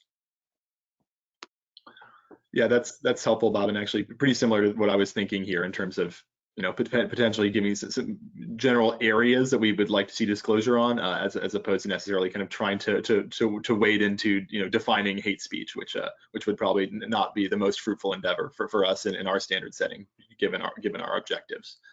Stephanie. Hello. Yeah, I think this would be a good area to emphasize that the company always has discretion to provide additional context through discussion, because if we're just breaking it down into categories, I think what we're getting down to is the balance between comparability and decision usefulness as to how granular and how prescriptive we are in the categories, and cost effectiveness, and really materiality, or portraying the individual company's situation. So I think having some discussion, as part of the disclosure, as well as weighing in with investors and companies, will be helpful to determine where, or at what level of granularity and how prescriptive we are. Yeah, definitely. Thank you, Stephanie. Jeff? Greg, I was just going to point out that we've run a couple of minutes over what was planned on for this session, but this is a big topic, and I think we've got a little bit of wiggle room here. So just want to give you a chance to hit anything else you'd like before we call time. Great. Yeah, I think I have just a little bit more content I'd love to just kind of briefly touch on. I think we've already gotten a bunch of great weighty comments from board members, so excited to kind of follow up and continue this discussion. But moving on, let's see if I can get this. There we go. Excellent. As referred, we've already heard a few board members talk about type 1, type 2, and a balancing act. So, kind of just teeing up the next question. Just kind of note that, if we were to just pick one of those numbers of, how much terrorist content did a platform remove, that number doesn't tell you about type 1 error, which is to say, well, how much of it was actually terrorist content. It also doesn't tell us how much of it remains out on the platform, whether or not you actually did a good job of identifying. So a simple figure really isn't necessarily going to be decision useful for investors. I mean, maybe there's some kind of idea of magnitude, but some participants I've talked to in consultations are saying, well, do you really just want to incentivize mass removal of everyone's content? By saying, well, okay, well, the biggest number is the best number. I think that's certainly not the case here, and certainly not from a business perspective in terms of freedom of expression users. So really a challenging area, and just trying to tee up why, given what we've heard from investors, from companies, an approach to more detailed. We had those rows of what the content categories might be, but as well, kind of adding to that potentially columns as well. So I don't want to kind of spell out every single one of these columns, but really interested in it. Just it's covered in the memo. More interested to see if board members have views they'd like to share on these different types of columns, and whether you are supportive of this additional type of detail around things like the proactive rate or the user appeals, and this kind of emerging metric that is being referred to in the industry as prevalence. So Dan, you're up. Thanks, Greg. And I do think this is an excellent presentation on an important topic. My reaction to this table was that I support the table, and I can't think of improvements on the columns. But in order for this information to be useful, it seems to me it'd have to be accompanied by some insight into particularly how the appeals process works and how prevalence is determined. Because I think it's sort of a gut reaction that, well, a low percentage of content restored after appeal is a good thing because it shows there weren't too many mistakes made initially. But it may simply indicate that the appeals process is flawed, or at least not independent of the initial determination. And even, I guess, prevalence is supposed to be sort of a check on the whole process, right? What's left over at the end that should have been excluded. But there again, if it isn't independent of the earlier stages in the process, then the prevalence number doesn't mean much. So again, I support this table, or at least I can't think of better quantitative metrics, and I like the tabular presentation, but it just seems to me it'd have to be accompanied with a narrative about how these processes are structured, and frankly, whether they're independent of one another. Thanks, Dan, and definitely echoing comments from investors on this, a very strong demand for accompanying context and qualitative descriptions of things. So I think this is there's ways that we could have this table, and then ways to kind of put into the standard really kind of descriptions of policies and practices that outline and kind of help provide actual kind of meat on the bones and give context to the numbers themselves.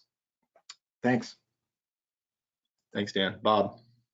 Thanks, Greg. I wanted to just comment. I'm very supportive of the table. This is something that we addressed in the raw materials sourcing in the apparel industry as well. And I support it more maybe as a suggestion. So I think we can work on the wording, but as we begin to think about the exposure draft or the ultimate standard, issuers might consider the display of the information in the table such as follows. Again, with the idea that you give them flexibility, but I think what's going to happen in a lot of cases, you'll have people default to, at a minimum, using a table, which becomes very efficient, but also maybe using a table that aligns with what you've laid out. So my key point is I support the table, and for all the other analysts that are going to present today, I just think that it's something we ought to be considering in every situation because of the clarity it brings, the efficiency, and just the ability for the investors especially to use the metric information in their models.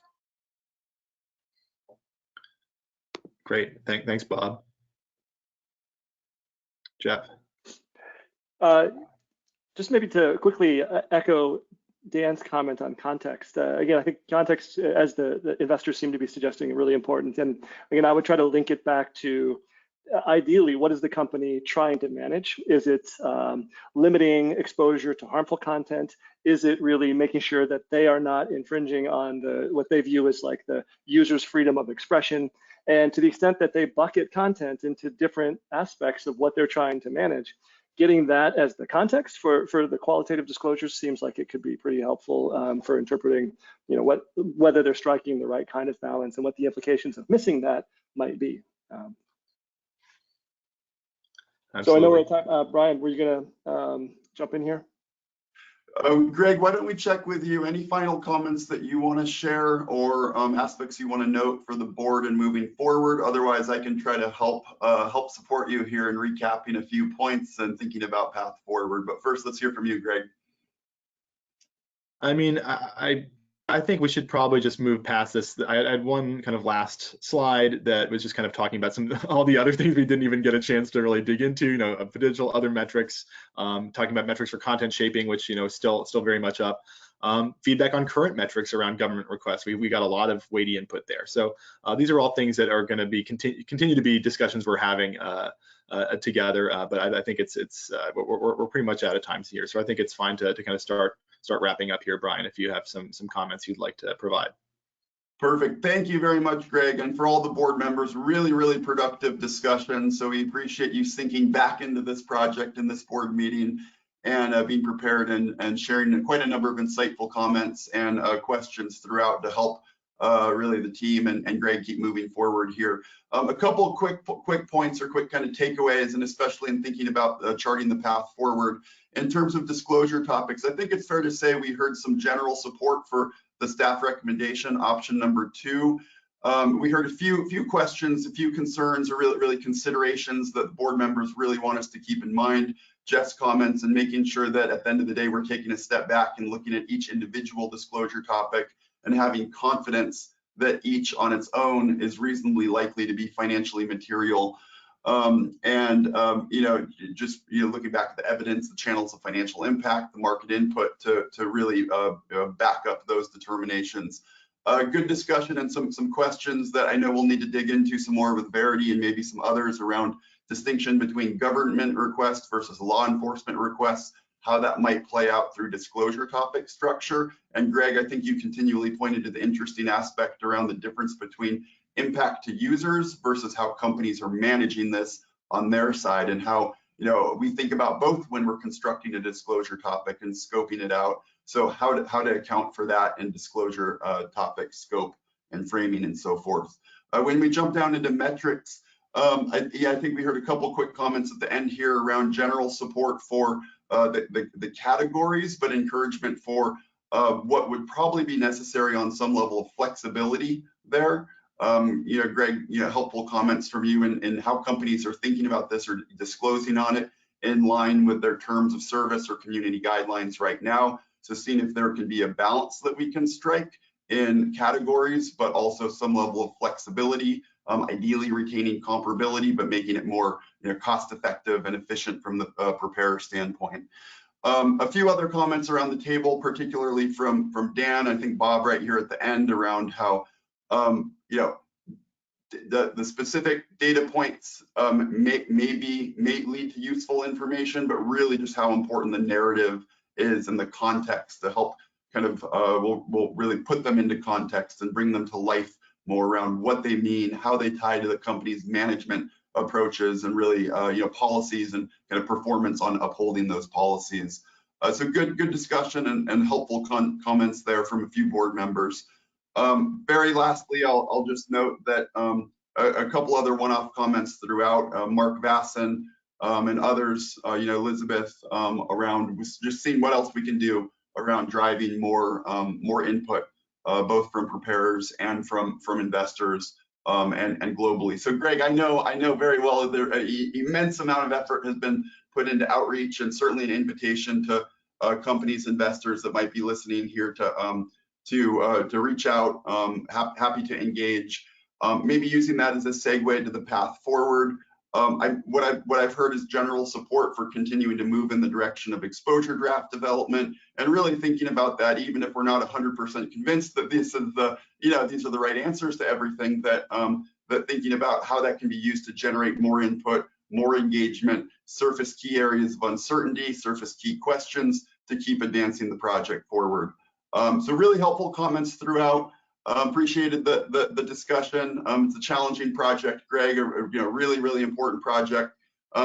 Maybe at the end of the day, just come back to one of the benefits of the SASB standards is we're not making a judgment on right or wrong company approaches or decisions or management on this issue. We're bringing transparency in a decision useful way for investors to help understand the company approach and company performance on this extremely important issue. So thank you, Greg, and thank you to the full board.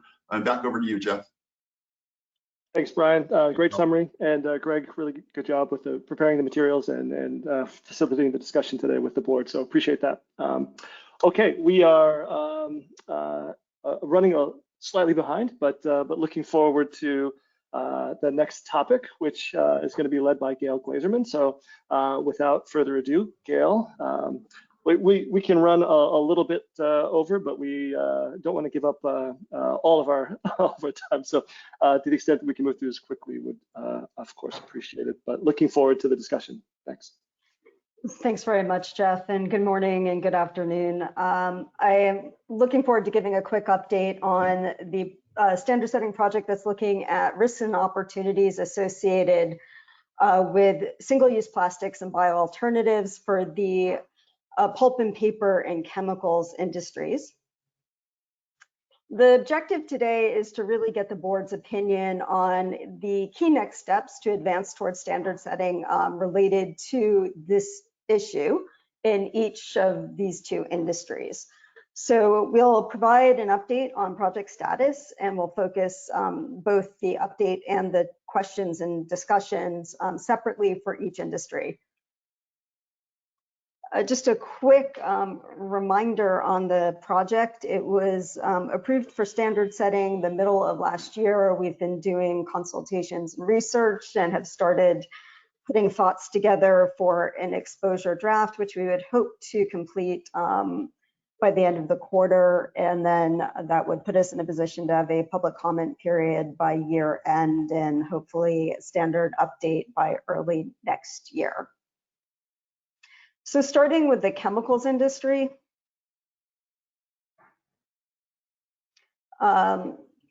recent developments, when you think about regulatory as well as market developments, continue very much to support standard setting for this issue in the chemicals industry.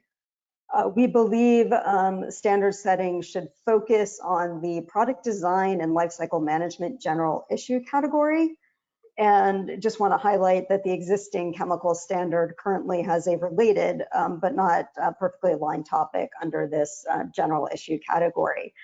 we recommend, as we look towards standard setting, developing a dedicated new topic focused on single-use plastics rather than modifying that existing topic that's currently in the standard. However, that is very much open to suggestion and discussion there. So the key question I'd like to focus on is, should the issues related to single-use plastics be incorporated into the standard as a standalone disclosure topic, or should we broaden the existing topic to incorporate the activities associated with managing single-use plastics? As previously noted, the related existing topic is not perfectly aligned, although certainly it could incorporate some of the activities associated with single-use plastics, and it is possible a new dedicated topic would just be much clearer, reflecting all the unique activities associated with single-use plastics. So taking a step back, the current chemical standard has 12 topics, including 3 under that targeted general issue category: product design and lifecycle management, including GMOs, safety and environmental stewardship of chemicals, and then the topic we're going to focus on, product design for use phase efficiency, which asks companies to report revenues from products designed for use phase resource efficiency. So digging into that topic a little bit more, the entire topic description is on the left, but just focusing on it to give you an essence of where this was designed to go. It notes that the need for greater material efficiency and lower energy consumption and emissions, the chemical industry stands to benefit from developing products to enhance customer efficiency. So unpacking that a little bit, as the topic title suggests, it's focused on use phase of the life cycle. So just one element of it, and it's very focused on activities which benefit customers. When you think about this in the context of single-use plastic, the biggest driver of regulatory action, as well as customer demand shifts, is really probably, if anything, focused on the end of life phase of the life cycle, waste. And additionally, going back to a much earlier stage in the project, our consultations with investors indicated a significant amount of interest in the management of single-use plastic, a lot of interest in waste, but not exclusive interest, and particularly given investors had a concern about the trade-offs and potential for unintended consequences in other phases of the life cycle. So our intent, as we've been starting to map out potential metrics, is to try to surface information that provides perspective on activities and impacts across individual phases of life cycle, but all phases, so from production, use, as well as end of life. It's also worth noting, when you think of the context of this use phase efficiency, some solutions to plastic waste could actually prove more resource intensive, but yet convey benefits in other phases of the life cycle.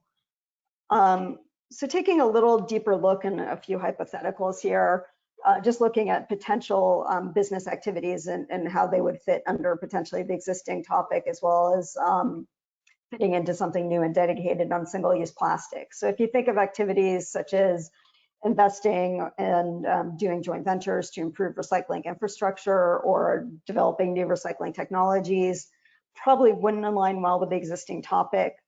Similarly, if you think of activities such as designing a new chemical additive which helps a apparel manufacturer reduce their water consumption, or a lightweight plastic which helps replace metal and improve fuel efficiency in cars, probably not aligned with where we would go with single-use plastics.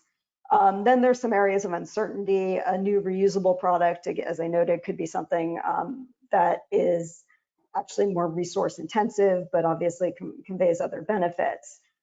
So not a lot of clarity there. And just as an aside, it's worth noting, as you think of kind of the portfolio of business activities, it's also possible a company might not produce or be active in single-use plastics, but still participate in some of these other activities and solutions, given the market developments. So with that, just really be flavor, happy to give a little bit more detail, but really wanted to understand the board's views. Do you think it would be make sense to align with the staff recommendation to develop a standalone disclosure topic focusing on the management of single-use plastics? Or given that already partial alignment, do you think it would be preferable to modify the existing topic? So with that, I will open up discussion on the chemicals industry. Hey, Bob. Bye, Gail. Thank you very much. That was helpful. So not being a chemicals expert, but reading the newspaper and the media, it seems like single-use plastics is really a high interest, highly focused, term now that we're using in the business world. So as you know, there's regulation country by country now that's using that term. So I guess my bias would be, I believe that the term is really relevant, and I think that it's a term that investors are very specifically focused on. It creates risk, as you've laid out in some of your papers. It creates opportunity for a lot of organizations to modify what they're doing or for new entrants. So my uneducated chemical industry view, I support the notion that we have a separate topic on single-use plastics. That's super helpful. Thank you, Bob. Great. Hey, Gail. Hey, Kurt. Yeah, I think picking up on what Bob said, Europe, the EU is getting ready to implement a directive basically eliminating a wide range of single-use plastics on the consumer side. So this will have a dramatic impact on the industry. One thing I guess I'm wrestling with a little bit, I'm very much in favor of us digging in more. It's a hot topic and it's going to continue to generate a lot of interest. I guess a company can pursue two paths. They can work on chemical formulations so that the single-use plastic becomes biodegradable, or they can, I guess, retreat from single use and migrate their portfolio in some other areas. Do we feel like the structure we've created will kind of tackle that? Yeah, I mean, to be honest, there are way more than two paths. There are a lot of, that was what I was trying to capture a little bit here. I mean, and this is certainly not comprehensive. There's a lot of different ways companies can participate in this. And literally from one consultation, a company said, we're not involved in single-use plastic, but then you talk to them and they're developing chemical-based recycling. They have a new additive that actually improves existing recycling. So I think my intent would be to be able to capture all of this within within a single topic with a relatively flexible metric structure. Great. Yeah, because like you said, you can make it more recyclable. There's a lot of ways to go. One, I guess, kind of an idiot question here. How do we define single-use plastic? I mean, if I'm forming plastic to make a dashboard in a car, is that considered single-use? Still need to work out some of the details, but in my approach to this, I don't think so. I certainly recognize that auto companies are concerned about that liability, but I think we'd be focusing much more on something far less durable than that. Okay. But we'd be looking to kind of base our definitions around some respective global, while there's a lack of a standardized set of global definitions, there are some sources to kind of point to and work around. Great. Yeah, that'd be useful. Thank you.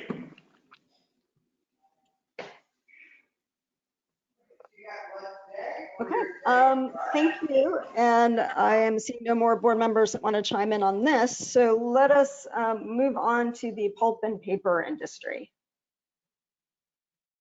So during research and consultation, we have received some feedback which indicates there could potentially be some benefits to merging the pulp and paper and containers and packaging industry standards.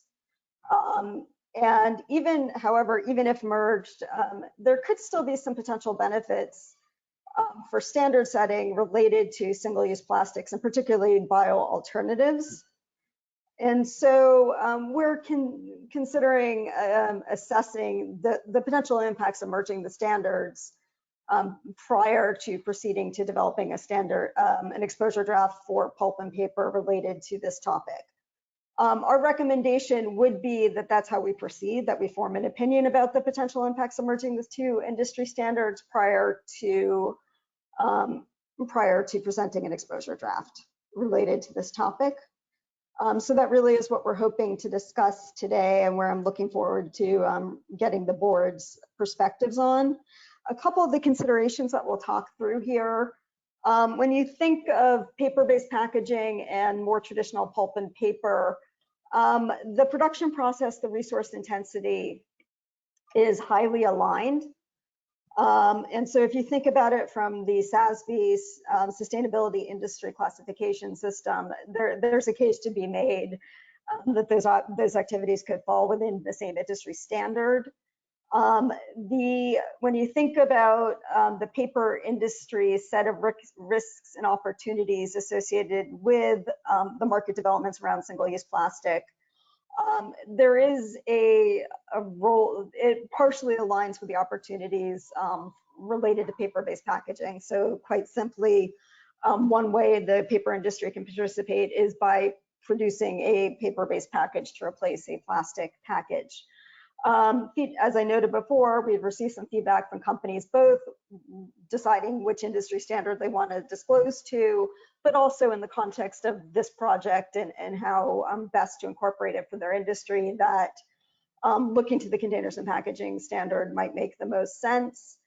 And there's also just an incredibly high degree of overlap between these two standards, which we'll talk through.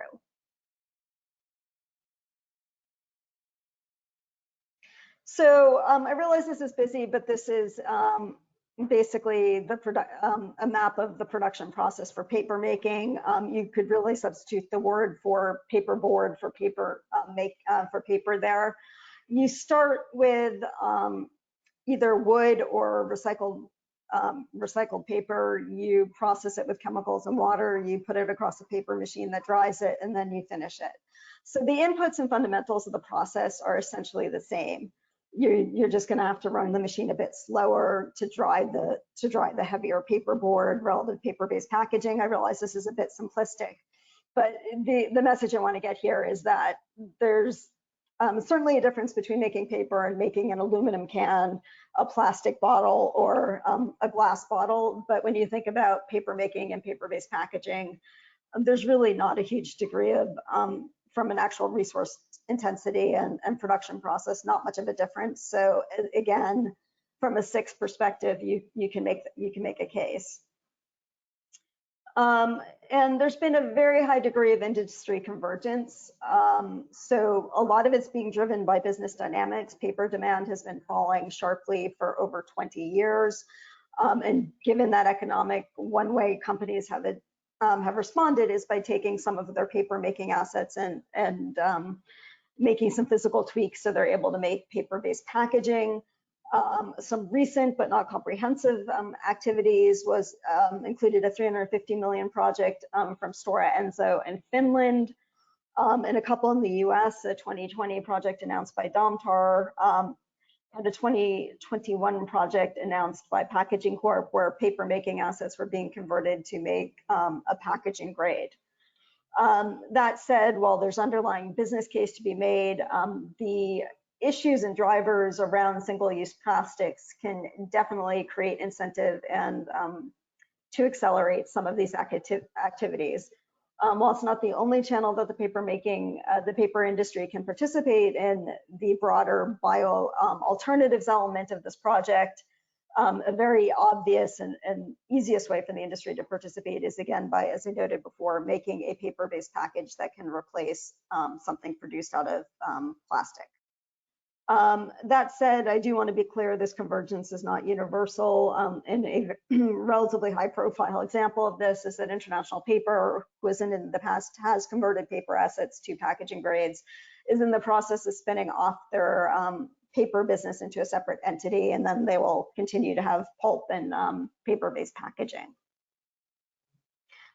So as I noted, there's incredibly high alignment between the pulp and paper and containers and packaging standard. In fact, every single topic that is in the pulp and paper standard is also in the containers and packaging standard, and these are broadly tending to be more cross-cutting issues. So the underlying metrics are also very, if not perfectly aligned. So from that perspective, if you're a user of the pulp and paper standard, you're certainly not losing anything if that reporting were folded into containers and packaging. And then digging into the 3 topics that do appear in containers and packaging that are not in pulp and paper, while it's not entirely clear yet, waste management is something that could be relevant, at least for some companies in the pulp and paper industry. Product safety, maybe a little less clarity there. And then product lifecycle management, which as it exists currently in the containers and packaging standard, it is intended to incorporate some of the issues that are associated with single-use plastic already. So there could be some benefit. It would not incorporate everything that might be envisioned under the existing bioalternatives and single-use plastic project, but certainly it would convey some potentially useful information to the market. That said, there are possible gaps. So the pulp and paper industry is still actively pursuing things that I would consider falling under the bioalternatives. So basically other replacement activities for fossil fuels and other materials.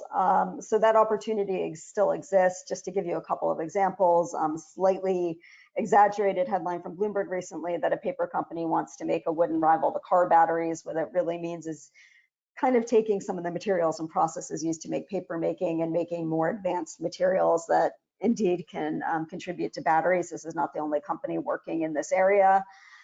If you look at the company SAPI, like SnapDab in the middle of their homepage, they highlight their natural alternatives to plastic. They actually have long been highly involved in making dissolving pulp product that can be used to make textiles. Replacing chemical-based products there.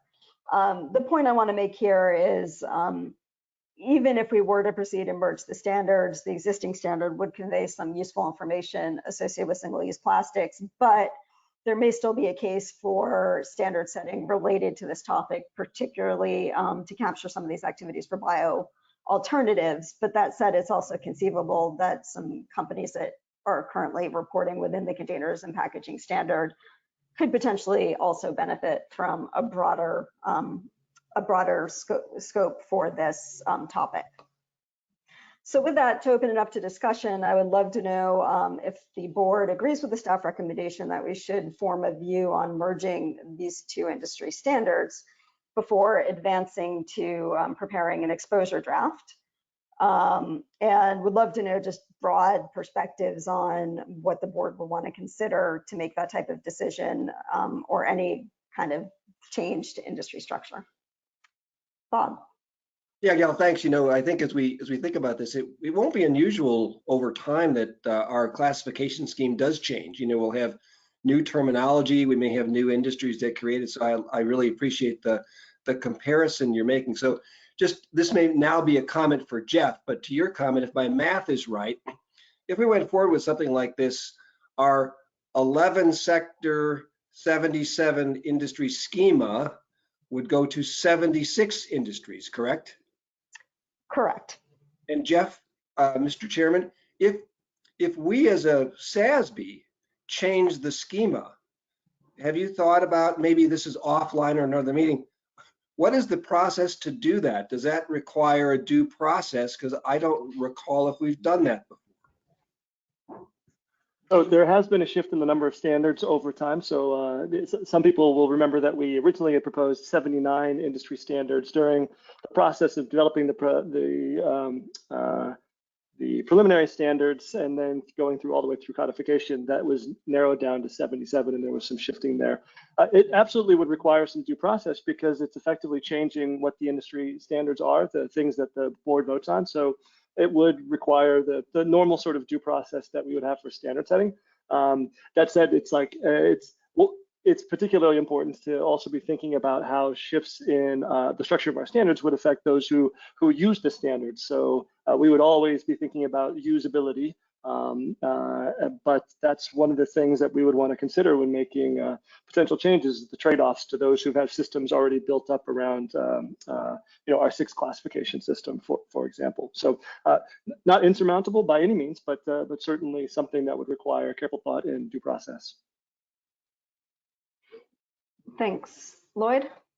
Yeah, just a couple of qualifying questions around that merger.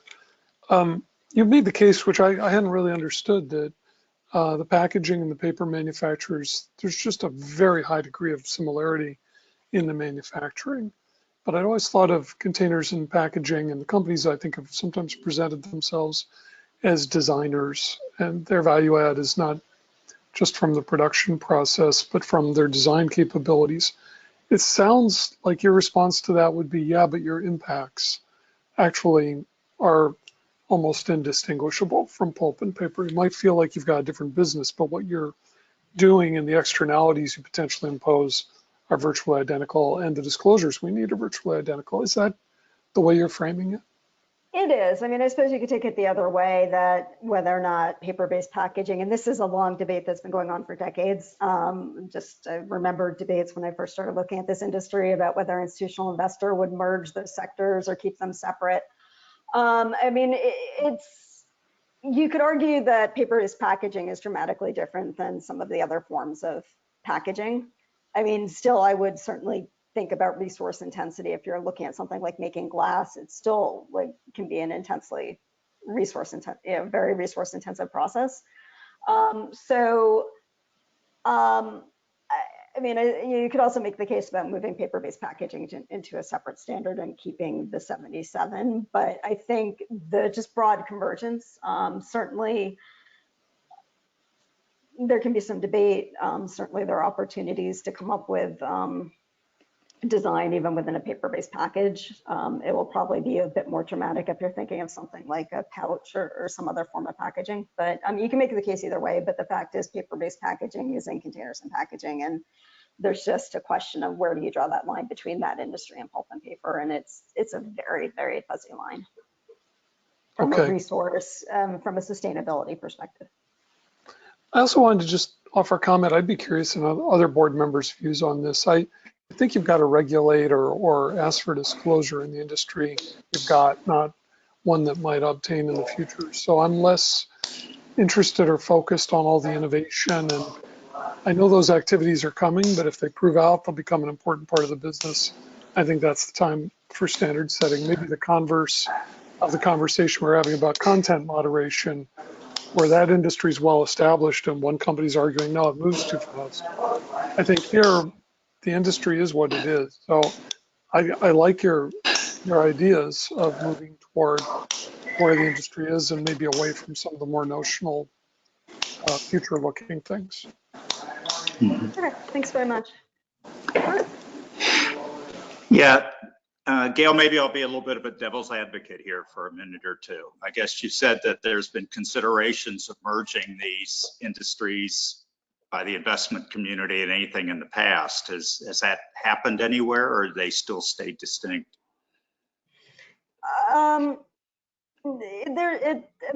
It's happening kind of to some extent facility by facility. But as far as the broader industry categories, and I guess if this is coming together, the SICs and investment definitions of sectors and industries, it might make more sense for us to do it. On the other, yeah, go ahead. I mean, on the investment side, it has, certainly from an investor side, it has converged. So if you go back again, 20 plus years, there would have been a different set of sell side analysts covering it, and potentially a different side of buy side analysts covering it, covering the two industries. But while there may still be some exceptions, I'd say the broad rule would be that it'll be the same set of analysts, both on the buy side as well as the sell side, that would be looking at it. Great. I guess one thing that we should think about, to me, the priority of this project is catching up with all the activities, certainly the changing business models, changing composition, the complexities of how companies can adapt that you showed on that previous page. I'm trying to weigh the benefit of keeping the industry separate, but just adding new metrics to the two, as opposed to trying to go through a full industry redefinition and the administrative burden that creates on our users. What would be the downside of just expanding some of the elements to harmonize them, but not try to do a full industry merge? I mean, there's not a huge amount of downside, and the feedback I got was certainly more anecdotal than comprehensive. But for instance, one company that we might think of as a paper company was really thinking, because their business is skewing more towards packaging, that reporting to that standard might be a better fit for them. I mean, if you were a user of the data, if you were looking at a paper industry data, you're losing literally nothing. I mean, the metrics are intensely aligned that when there's even a difference between what they're written in pulp and paper and containers and packaging, it's really more semantics than anything. So as a user of the reporting, there's just not a lot of downside, because the containers and packaging standard has literally pretty much every single thing that's already in the pulp and paper standard. Where I'd see the real benefit is that as I'm looking at this project, I'm thinking about it broader than just single-use plastics. And so while the existing containers and packaging standard would incorporate some of these activities, there's a broader range of activities that if we just did dedicated standard setting, which wouldn't be precluded from doing down the road, it would there would be a benefit of extracting potentially useful information on what has the potential to be a significant growing part of their business. Yeah. If I could jump in, we are I hate to shut down a good conversation, and I don't feel that bad about it, because we've actually exceeded the 30 minutes we had planned for this one, even though we started late. So we're now at the risk of totally ceding our break for the board, which I do want to give us a moment to just take a break. So with those comments, I do want to give Suzanne, I know you popped up, so if you've got something that you can convey quickly, would invite you to share your comments or questions. Yeah, and I can be really quick. So I think what I was just deliberating is, what would that combined sector then be called? Because we can either look at from the materials perspective, or we can look at it as what are the products, what are the outcomes? And I think I just failed to really get, what would then be the intuitive name of the merged category then for the standard. I think so, Gail. But I think that, that's a very reasonable thing to think about, and I think the way I would sort of phrase this is that we don't actually have to make all of those decisions today. That is part of what we want to think about, and I think that's an important thing to consider. The way I sort of see the discussion today as being that the takeaways can have to be like, Gail, do you feel like you've got a sense that the board would be supportive of pausing on paper and pulp in order, forming a view on these other aspects, whether to merge the two industries, whether to pursue standard setting for one or both of pulp and paper and containers packaging. I think there's a lot yet to be determined.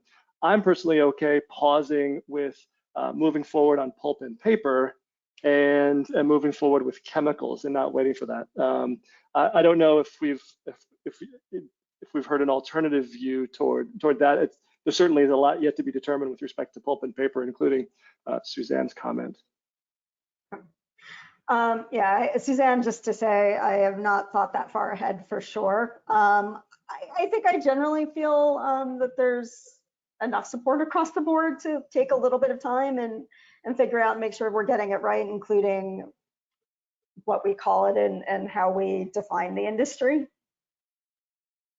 And I certainly on the chemical side feel reasonably good on kind of the board opinion on the best way to proceed is probably to develop a standalone topic and set of metrics for this issue. Yep, Brian?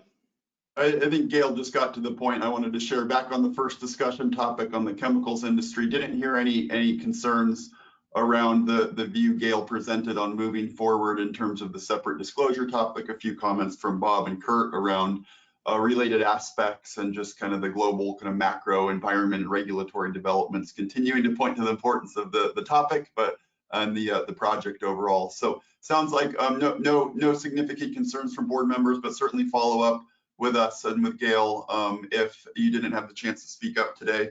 with any concerns. And then secondly, on pulp and paper and containers and packaging and contemplating that merger.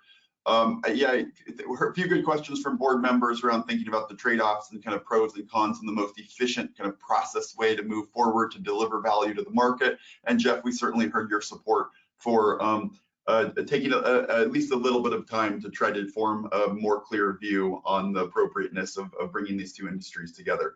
So appreciate those comments, and certainly welcome more comments from the board. And as Gail continues to move the project forward, comments from companies and investors as well.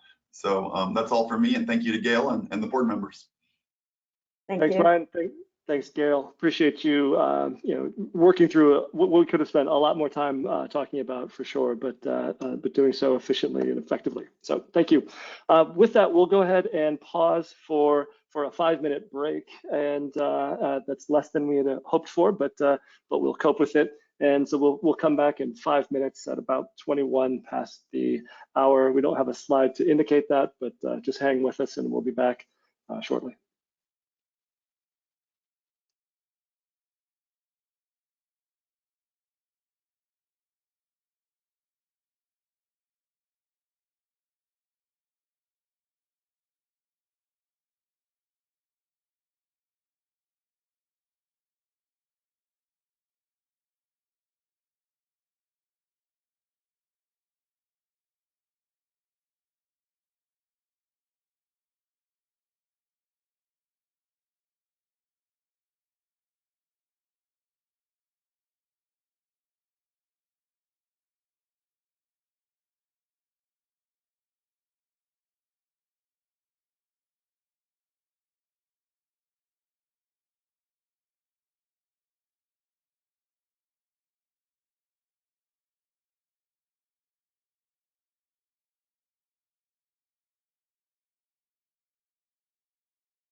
Okay, we had a short break and are now going to move into the next topic for our agenda today, which is on human capital and a big project we've been working on for some time with lots of implications. So we are going to dive in here. We're going to have two parts to today's conversation. I believe David is going to lead us off, and then Kelly, one of our analysts, will be jumping in to facilitate as well. So David, welcome back, and go ahead and hand it over to you. Perfect. Thank you, Jeff. Good to be back and excited for this next section focused on our human capital research project. As you mentioned, Kelly and I are going to be teaming up to help walk through the content in this section. We have a lot to cover and looking forward to a very active discussion with the board to get all of your perspectives. So without further ado, I'll jump right in here. Overall, in terms of objectives, so I'm going to do just a very brief stage setting, remind folks of the path to get to today's discussion, and then we're really going to focus in on the two key items we want to discuss with the board, focusing on our approach to industry agnostic human capital information, as well as a discussion of our preliminary proposal around how we can address diversity and inclusion broadly across the standards through eventual standard setting activities. As a reminder, this project was initiated in late 2019, and a tremendous amount of research, market engagement to get us to this point. Huge credit to Kelly, who's going to be jumping on in a moment, for really driving this forward to the point we are now, which is a very exciting point of starting to look forward to the standards development work that will be derived from that strong foundational research.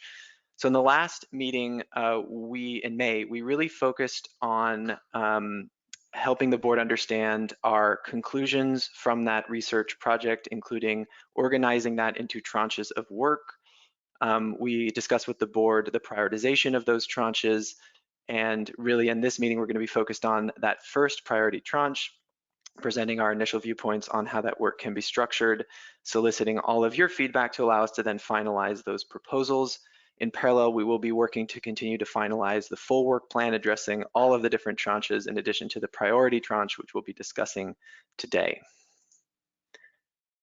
As a quick reminder of what those tranches were that we discussed in May, they are listed here. I won't go into these in detail given we have a lot to cover, but do encourage members of the public who are interested in understanding these different tranches of work to both refer to the project page as well as the discussion from the May board meeting, where we discussed each of these tranches in detail, including how they're defined and how they were prioritized. Today, as mentioned, we're going to be focused on that first priority tranche, where we've been focused on proposal development for workplace culture, and particularly diversity and inclusion and industry agnostic human capital information. So just to set the stage for the conversation today, we are very interested in an active discussion with the board to solicit your input as we work to finalize our proposals for the work in that priority tranche. First, we're going to be focused on the staff's preliminary proposal on how to address industry agnostic human capital information. And then second, the staff's proposal specific to how to address diversity and inclusion information, including the staff's recommended industry-specific approach. So the way we're structuring this conversation is intentional. We really want to start sort of at a very high level and understanding what investor needs are for human capital information broadly, including information that could be applicable across many or all industries and could form an industry agnostic set of information, and the forms of guidance that SASB could produce to address that investor interest in that information. We'll move from that conversation then to focusing in on the staff's recommended approach to diversity and inclusion, which our market input and evidence suggests we can most effectively address through industry-specific standard setting. And so we'll have the benefit of the discussion on the industry agnostic human capital information piece to help feed into our discussion on the industry-specific aspects of the diversity and inclusion element. We're really interested in the board's views for both elements of this discussion to help the staff finalize these proposals. So that's enough stage setting. Let's go ahead and jump into the meat of the content. So I'll pass the baton to Kelly, who's going to go ahead and lead us through the industry agnostic human capital information section. So Kelly, take it away. Over to you. Great, thank you, David. Good morning, good afternoon to the SASB Standards Board. It's a pleasure to be with you all today. I'm looking forward to discussing in greater detail the industry agnostic work stream that we shared in May's Standards Board meeting. So for today's session, I will share some context on why we are pursuing this work, share staff's preliminary views on ways to address this industry agnostic fundamental human capital information, and then turn it over to the board to solicit your feedback based on some key questions that the staff had in order to advance this work stream forward.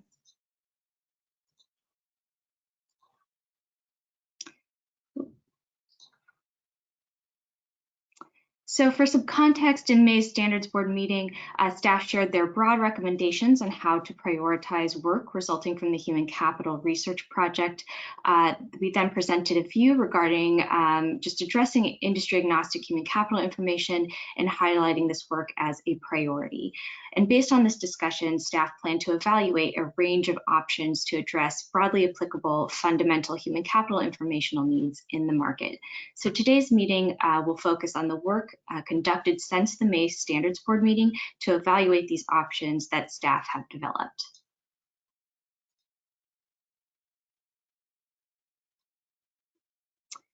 As a note, the objective of today's session will focus on soliciting the board's feedback on staff's proposed views on first, what information could be included in the industry agnostic human capital information guidance and what form this guidance should take. So we hope at the end of this session that staff will be able to incorporate the feedback and develop a proposal on how the SASB standards can address industry agnostic human capital information.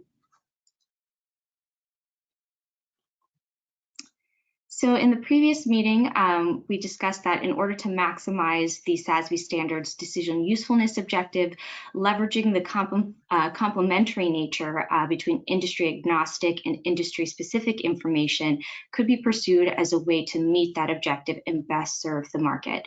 So based on early stage research and the review of interest on this type of information, we've noted that there's a solid amount of investor demand for relevant enterprise value creating human capital information that could be applicable across all companies and industries. So this interest may be connected to the fact that the current state of disclosure for broadly applicable fundamental information is fragmented. So due to the lack of consistent disclosure guidance on this type of information, I think investors are observing that there's kind of this sporadic reporting, and for information that is available, it's inconsistent and incomparable. So this is the informational need that the SASB standards is trying to solve through this work stream. So in order to begin solving this issue, conceptually, we have identified, based on our interpretation of the conceptual framework, 5 key criteria that would be important to defining mission-aligned industry agnostic information, which includes the industry agnostic human capital information.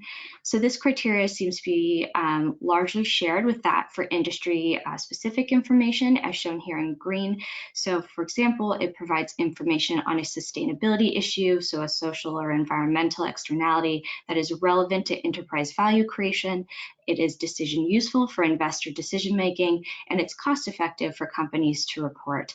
However, the primary differentiator between these two is the concept whereas industry agnostic information could be applicable across all industries, and performance is measured and does not vary across industries.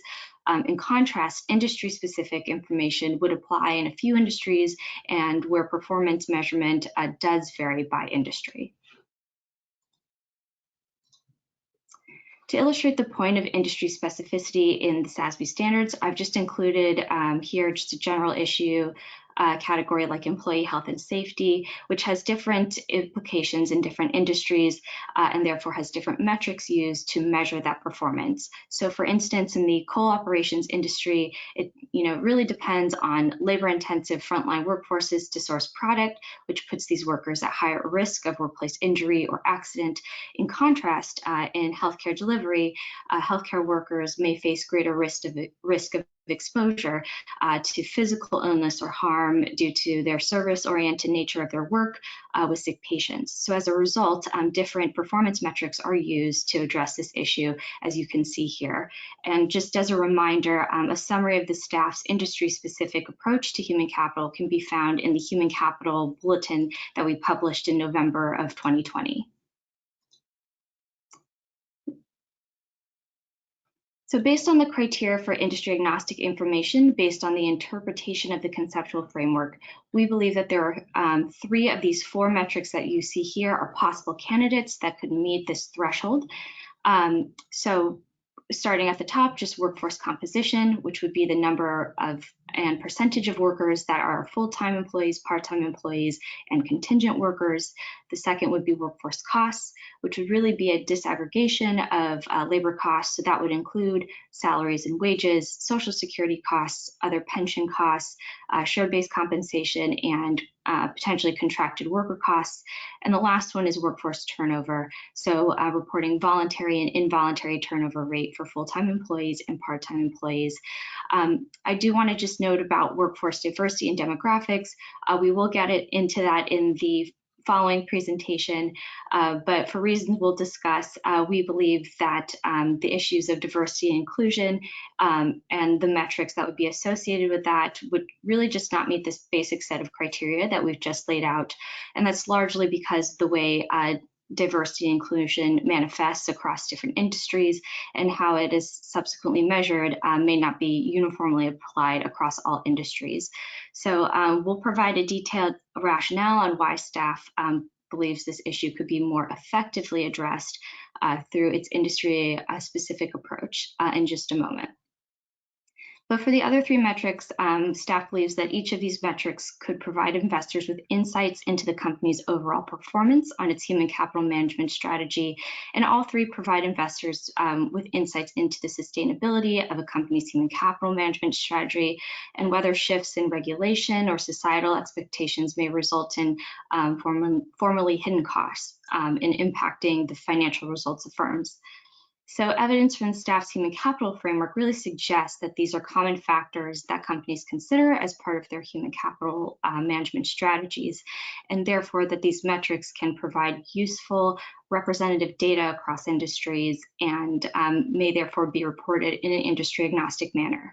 So in the next few slides, I'm just going to share staff's preliminary views on how these metrics compare to those 5 criteria that we laid out previously, so they could be considered as part of this set of metrics to be disclosed in an industry agnostic manner. So for workforce composition, this metric really provides insight on the growth of various types of workforce arrangements across various industries, which really indirectly addresses sustainability issues related to worker compensation, benefits, equity, and the precarity of work. Furthermore, workforce composition provides decision useful information about the labor structure, which can supplement information about a company's labor cost structure. And importantly, while there is no standardized definition for various types of work arrangements, including alternative work, there seem to be common principles that characterize these different types of work arrangements. From a cost effectiveness perspective, some companies already disclose information about full-time equivalents or full-time employees. However, limiting disclosure to one category or one type of worker arrangement may not provide a complete depiction of how companies are leveraging different labor structures to achieve its business objectives. Additionally, categorizing worker types appropriately could be a challenge. And lastly, since decisions about workforce composition are common to all industries, we believe that this metric could be universally applicable. However, the use of other types of worker arrangements, including contracted labor, while globally prevalent, can be concentrated in certain economic sectors or industries. In terms of workforce turnover, this provides insights into the ability for a firm to retain talent, which is highly linked to the strength of a firm's culture and fostering an environment of inclusivity. From organizational management studies to sustainability studies, turnover metrics provide critical information about the outflow of workers. It can infer costs related to worker replacement, whether that's the direct cost of replacing the worker or the loss of things like institutional knowledge or productivity during that replacement. However, we want to recognize that aggregated turnover costs could be supplemented by additional qualitative context at the industry-specific level to be more decision useful.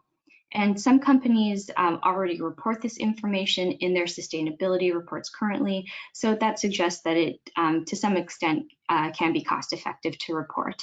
And lastly, just given that turnover is just a natural part of business operations in the workforce, it can be considered applicable across all industries.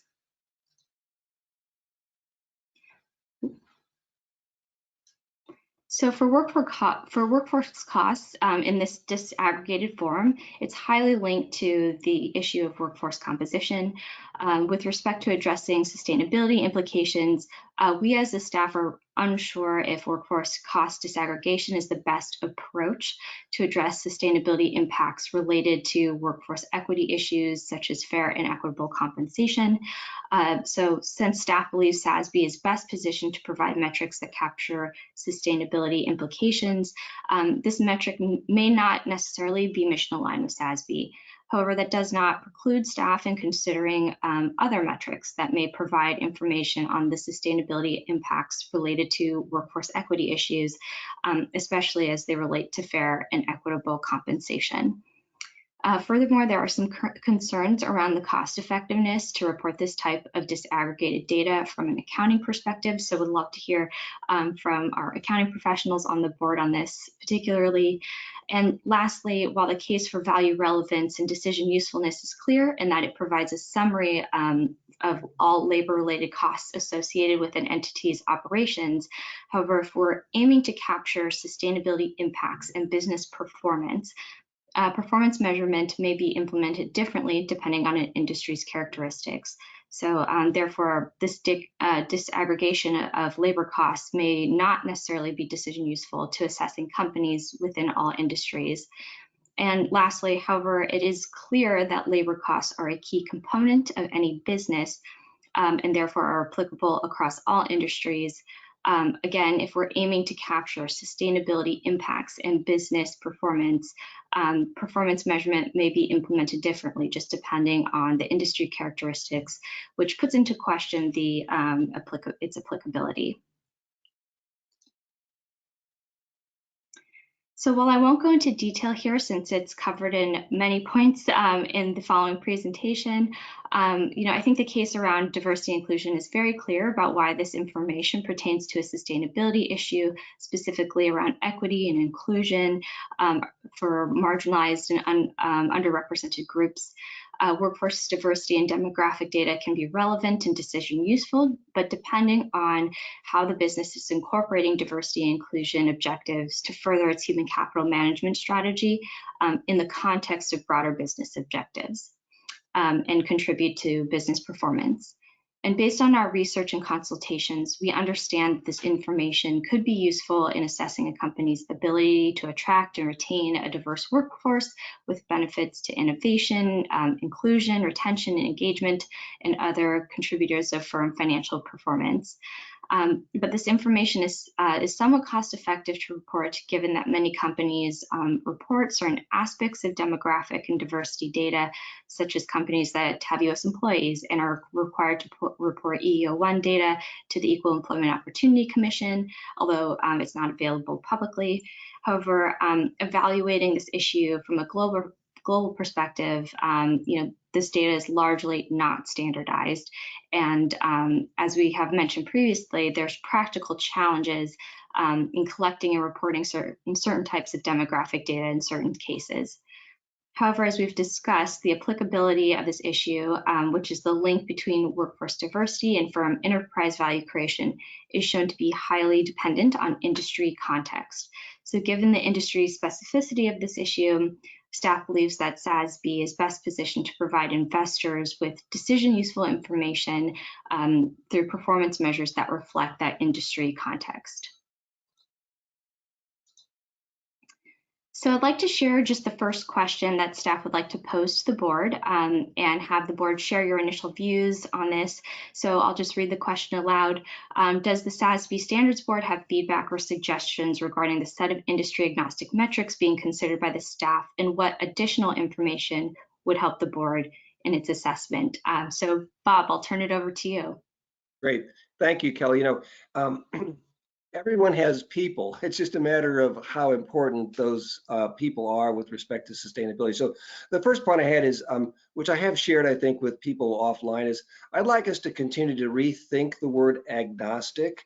Agnostic means things like, I don't care, or I'm not sure, or it doesn't matter, or whatever. And I know that even yesterday, Janine Gilliatt used the word cross-industry, or you might think about universal or things like that. So I think there's a case to think about providing some foundational or baseline information, but not called agnostic. Secondly, I also believe agnostic is a biased word, and I think we're not biased because of the way we take this industry-specific approach. So I think as you pull through all of this, we should use our model, which is the materiality map. So even though I think we're thinking it's agnostic, but really is it? So if you took all these items and you drove them through the materiality map, and your analysis already shows a question about whether it applies to all industries. So those are my points on that. I think to your point, yes, a lot of this information is already being reported by the leading reporters. And I would tell you my knowledge of the HR systems that are out there, they're either getting customized internally or actually the vendors themselves through seeing the reporting that is being done or getting requests are modifying that. So I also think in a lot of cases the technology will allow us to do that. So those are my initial comments. Great, thanks, Bob. I'll turn it over to Jeff to see if he has any responses. I just think that we can think about the terminology, and that's a fair point. And obviously, we want to look at like what existing practice is. I wanted to partially set this conversation up by saying we don't have a ton of time again because we're running a little bit late and there was a lot to get through already. So we do need the comments to be from the board, particularly pointed if we can. And if I could, I would just like to mention a couple things on this question of Kurt. That's probably you. You could be on mute. I think I really like the way that you've characterized what the criteria are, those 5 criteria that you kind of walk through for each category. I actually would encourage you to think of it as a hierarchy, that first we have to identify a sustainability issue. And then, and this is really important, that the sustainability issue has to link to relevance for enterprise value creation. That's really where we have our sweet spot as a standard setter. We of course strive for decision useful, cost effective, and then the last one is really just like the best way to address it, whether it's going to be some sort of cross-cutting or not. So I thought you made that point very well in the last bullet on the workforce diversity slide, really identifying the linkage between the sustainability issue and enterprise value. But there were other points, for example, like in the workforce costs, where it's not clear what the sustainability angle is, but it's relevant to enterprise value creation. It is, but then not necessarily from the sustainability angle if we're not sure what that angle is. So I think as the work goes forward, that's a key part of it from my perspective, is that we need to be linking the issue to enterprise value creation in order to sort of warrant standard setting. Got more thoughts on that, but I'll go ahead and pass it over to Mark, unless you had something specifically you wanted to say on that, Kelly, but just some comments. Sure. No, Mark, please go ahead. Yeah, well, let me add to what Jeff said. First of all, I agree with what he said, in terms of the 5 criteria, although I paused on the last criteria that you put in red in saying, industry agnostic, it needs to meet the bar of all sectors. And so I pause there and say, well, is that right? Is all sectors, is that not too high a bar? Should we not go a bit lower in maybe deciding, you know, what could be cross-industry? Because I think all sectors is, for me, quite a very high hurdle in order to come to something that, you know, may be cross-cutting, and maybe there is more that can be done cross-cutting. I would be inclined to think in that way. The other point that you asked, you know, for some input from accounting, if you like, right? So if you go to with the workforce cost, clearly there is a link with what you do in accounting, right? For example, the measurement of it, share-based payments, that's defined by GAAP, right? That's the IFRS or US GAAP that defines what the cost is. So we need to really think about the interaction, but also I think be careful that we don't, you know, ask for duplication. Right, any IFRS user has already to give a breakdown of employee costs. Right? So the total number, and also some breakdown into, you know, what is the basic salaries, what's pensions, what is the share-based payment. So you would find that with every IFRS user. So we have to be thinking about, okay, well, what is it then that we are asking from a sustainability perspective that adds to that and not duplicate. So these were my 2 points that I wanted to make. I was asked to be short, Kelly. So here you go. Thanks so much, Mark. Really appreciate it. Kurt, I'll turn it over to you. Yeah, great. You know, I'm struggling a little bit between this huge market need and request for broad information so investors can begin to contextualize human capital with the SASB philosophy of making sure we are financially material in the elements we track. So I'm trying to see how can we have our cake and eat it too, in effect. And it echoes a little bit about Mark of this, you know, it's almost impossible to find a metric that is material to every industry. Perhaps we think of this, maybe we just accept the fact that there's a certain amount of information gathering that SASB can be very effectively do to create standardized information, but not necessarily consider it a full standard. So it may be a baseline of metrics, but then be very discrete. And even within what we might call industry agnostic metrics, there could be some that rise to the level of a true standard. And I think we'll talk about that when we get to diversity. You guys have found a couple of industries where it's very relevant, but my guess is investors would love to be able to get some kind of a broad view of this. So I just think we may be in a case where we've got to figure out how do we meet both the need to highlight those industries that are essential. These are essential items that clearly are material, and how much of a need can we do to satisfy this need for comprehensive information that has been, you know, a void for many years. So anyway, I think that's a major issue to wrestle with on all of this, because I don't know that diversity is any more specific than these others, frankly. And so I just think we've got a lot of thinking to do around that. Absolutely. Yeah, I think this is a really great conceptual exercise that we're going through, and really trying to figure out how we can add the most, you know, value to the market through our standards, and if this industry agnostic approach is a way to do that. So appreciate the comments, and I'll turn it over to Elizabeth. Can you hear me? I switched audio devices. Okay, great. I'm also struggling with this a lot. And I think you did and Kurt said a lot of what I was thinking, but I think you did a really good job in the next section of talking about why diversity is not more or less important, but looks differently and has different impacts on enterprise value in different industries. And when I went back and looked at this, I couldn't figure out why that wouldn't be the case for these metrics as well. Right, you know, the type of the workforce is going to look very different in different industries and have very different implications. The cost, the workforce turnover, very different implications. So, like, if you hold them to the same bar, I'm not sure this goes to the level of industry agnostic, or whatever word we're going to use for me. So I think hard stop, I guess. I'm struggling. I'm not sure I'm there yet on this approach. I could imagine, you know, coming to every industry with a a core set of metrics and then figuring out what makes sense in each particular industry and trying to harmonize them as much as possible, like doing it at a top-down level versus bottom-up. But I'm not here yet with the standard set for everybody. Great, thanks, Elizabeth. Yeah, I definitely appreciate the comments there and appreciate all the board's comments, since this is a very new territory that we're kind of venturing into. So it's great to hear all your perspectives on this, since I know we haven't all had a chance to really discuss. So this is really fantastic.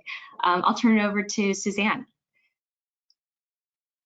Yeah, thank you very much. And just very briefly to say, I love what you've been doing. I recognize a lot also from, you know, the conversations we had in the past, but you've been able to really drill it down and simplify it. And if I then again wear my European hat, then one of the things that's being underpinned in the new corporate sustainability reporting directive is to be able to account for intangibles. And just to build on Mark's comment, and now that I'm also representing an audit and accounting firm, what we really need is to be able to build that link between the value of the employee workforce and not just as a cost that sits in your balance sheet. So I think I'm fully supportive. And I would say on the agnostic, this is a word that many struggle with, but it's one that is being used. I think it's coming out of the French tradition of talking of agnostic sectors. But I can follow the crowd. To me, it makes sense. So just to say, a vote for agnostic. Great, thanks, Suzanne. Yes, I know that the industry agnostic term is something that we'll have to consider going forward, since I think we've used cross-industry metrics, industry agnostic. So I think it's something that we'll have to think more about to signal, you know, what we're trying to say if we do go forward with this work stream. And I'll turn it over to Dan. Yeah, thanks, Kelly. I think I can be brief, because Kurt and particularly Elizabeth, I think made a lot of the points that I wanted to make. I was really struck by the difference between this presentation and the diversity presentation, where you identify the 5 channels by which enterprise value can be affected and how they might manifest themselves differently in different industries. I thought that was really great, but there's none of that for this information. And for a lot of it, I think particularly workforce cost, I just don't really see what you would do with it, or how it is decision useful or relevant to enterprise value creation. The thing that I guess I would be the most comfortable with, or at least the closest to comfortable with, is turnover. I mean, I think it is true that high turnover rates signal something about culture and certainly something about costs of maintaining the workforce, and absent some really special circumstance. So I think they both use the word struggling. I guess I'm still sort of struggling with this idea too, whether you use the word agnostic or something else. That just the other comment I would make is, thinking about this made me wonder, if we go down this road, are we going to then come under pressure to have other kinds of agnostic or cross-industry disclosures, like greenhouse gas emissions comes to mind. I mean, so far I think we've been pretty careful about saying that that's a disclosure that has to be analyzed industry by industry, and maybe, you know, as material for some and not for others. I think there are a lot of people out there that would say that's information that ought to be available across all companies and in all industries. So if we do this, I think we have to think carefully about what our foundational principles are, so that we know how to answer the question when people ask for other things to be disclosed across all industries. Absolutely. I completely understand, Dan, and I think that's a great comment, since you know, these broad issues like that, I think the industry agnostic kind of question always comes up. So you know, I think we'll have to be careful as we go forward with this, you know, how we are constructing it, if we do that, and where we're adding value. So I'll turn it back to Jeff. Thanks. And then Verity. I think David wants to jump in to say we've got to move quick on. Time check. We unfortunately do need to move forward.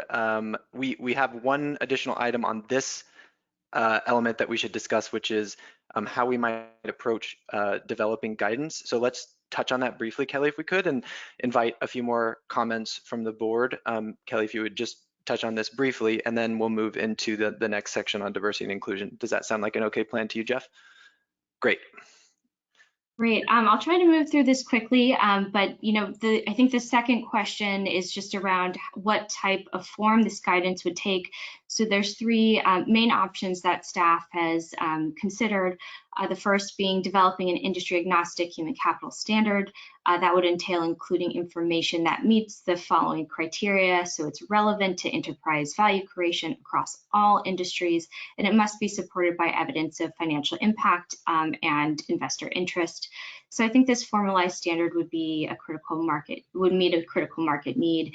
It would follow a rigorous standards development process, which includes our due diligence and market engagement aspects, and it would formally be part of the standards. But there is a challenge that conceptually and technically it would need to meet our SASB standard evidence threshold and our fundamental tenets of metric development per the conceptual framework.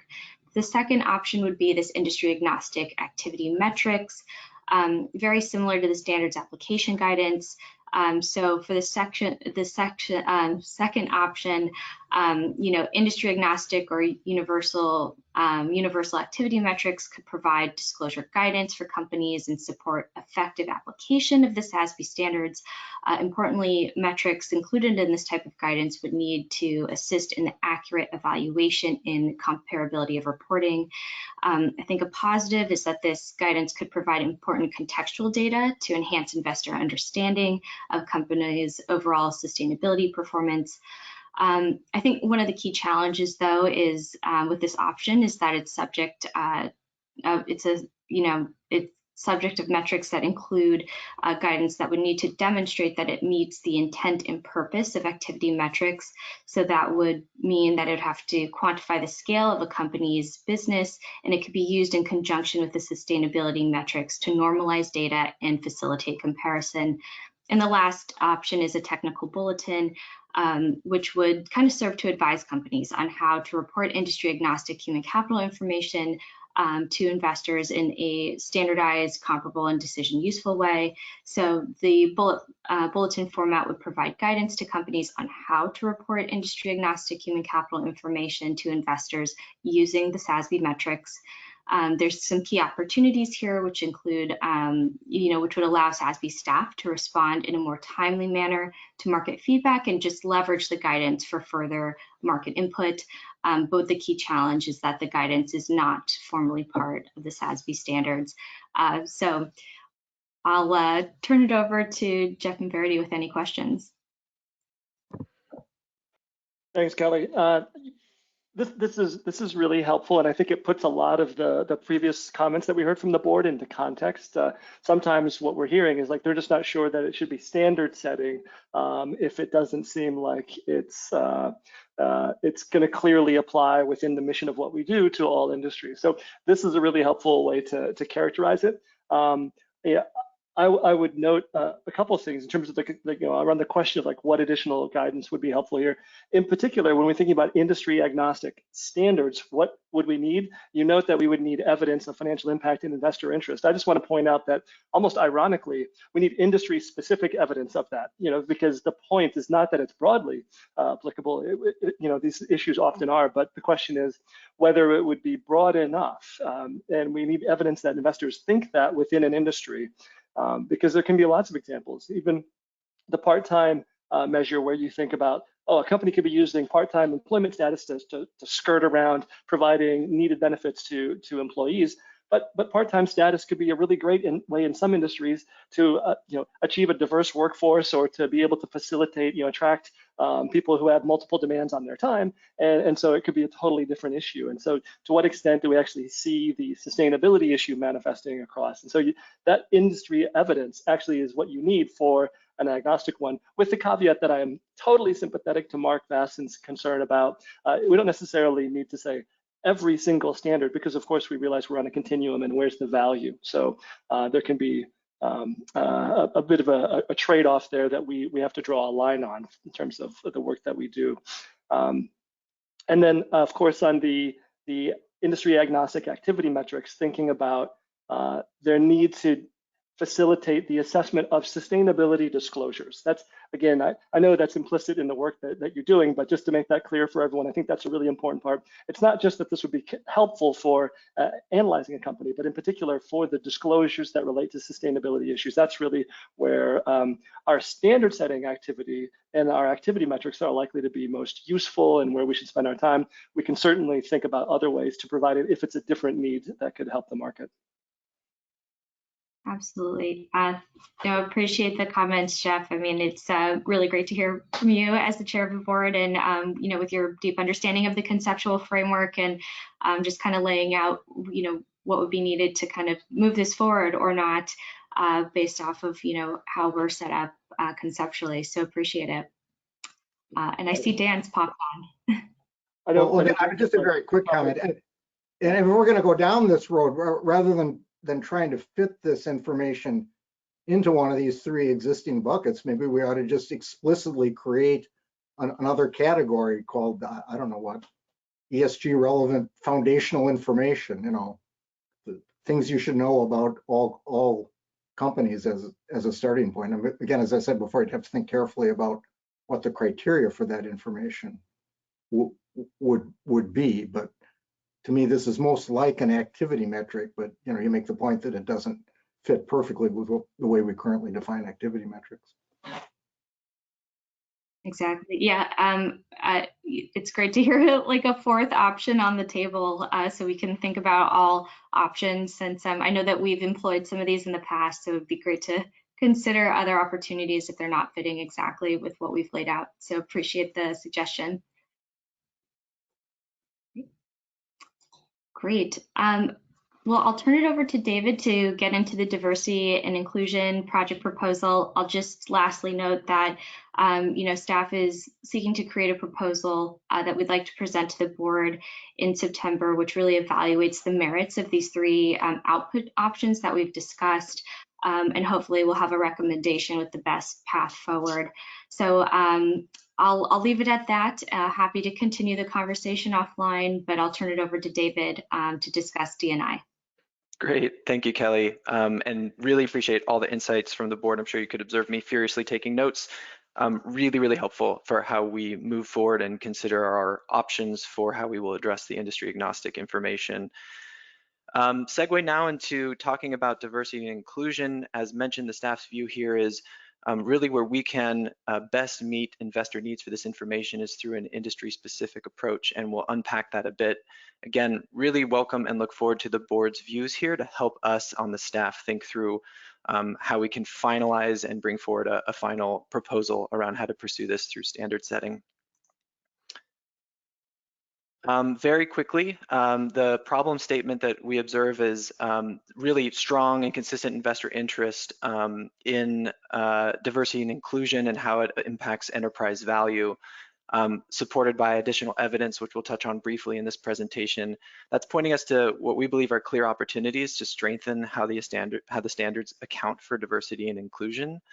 And this evidence really suggests that there's an interaction between diverse and inclusive workforces and enterprise value, but importantly, that interaction varies depending on the industry context. And so industry-specific standard setting can likely provide investors with the most decision useful information. And so we'll unpack a little bit of that and certainly encourage and look forward to the board's views there. We are currently working towards, as I said, bringing forward a proposal to address those opportunities to strengthen the standards, but for now, really interested in the board's views for this fundamental approach that will help guide us in developing that full proposal. So what did we do in order to gather evidence in order to formulate our initial proposal?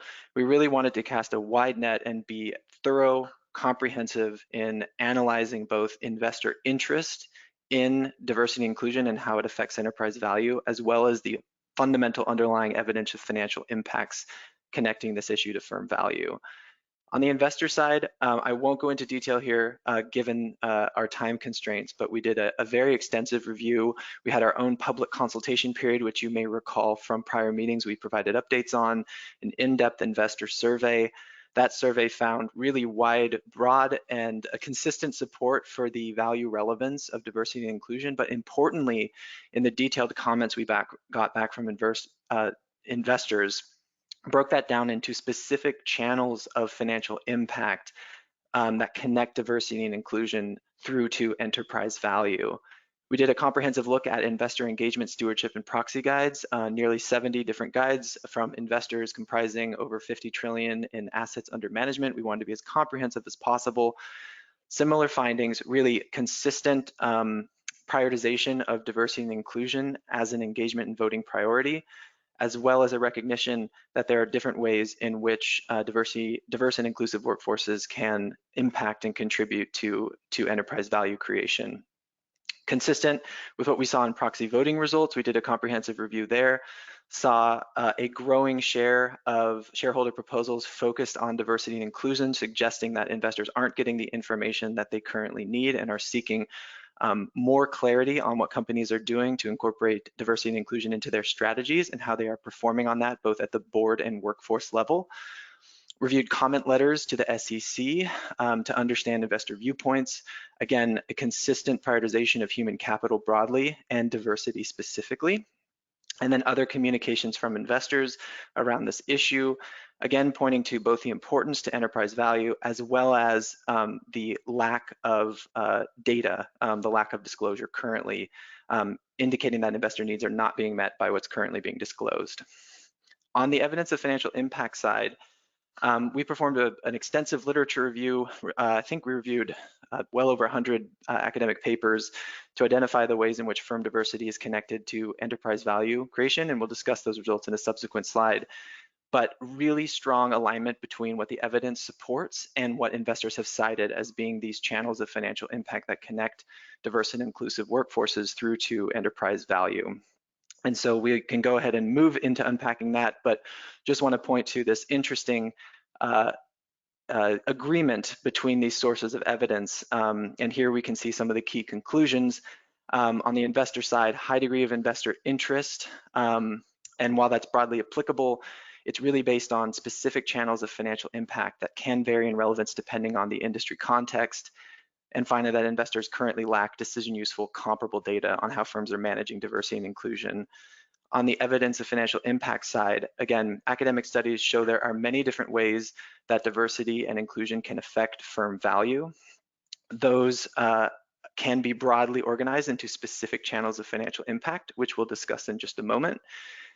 And those channels of financial impact can be associated with certain attributes of industries that make them more or less likely to affect firm value. And we'll unpack that a little bit as well. So what are those financial impact channels? What we saw most commonly supported in the investor feedback as well as in the literature is shown here. The first is the concept of cognitive diversity.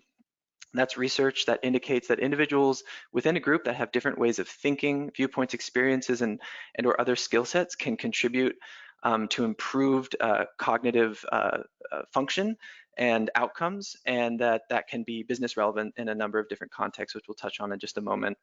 Talent attraction and retention, that's the role that diversity plays in a firm's ability to, of course, attract and retain talent. Discrimination, how we looked at that is as legal protections for workers against differential treatment and how that can, of course, affect firm value. Customer representation, that's really the extent to which a company's workforce reflects its customer or its client base. And finally, community relations, which somewhat relatedly is focused on the extent to which a company's workforce reflects the communities that may be impacted by the firm's operations. And again, the bottom of the slide here, these channels were really repeatedly mentioned by investors as well as supported by the underlying evidence and academic research.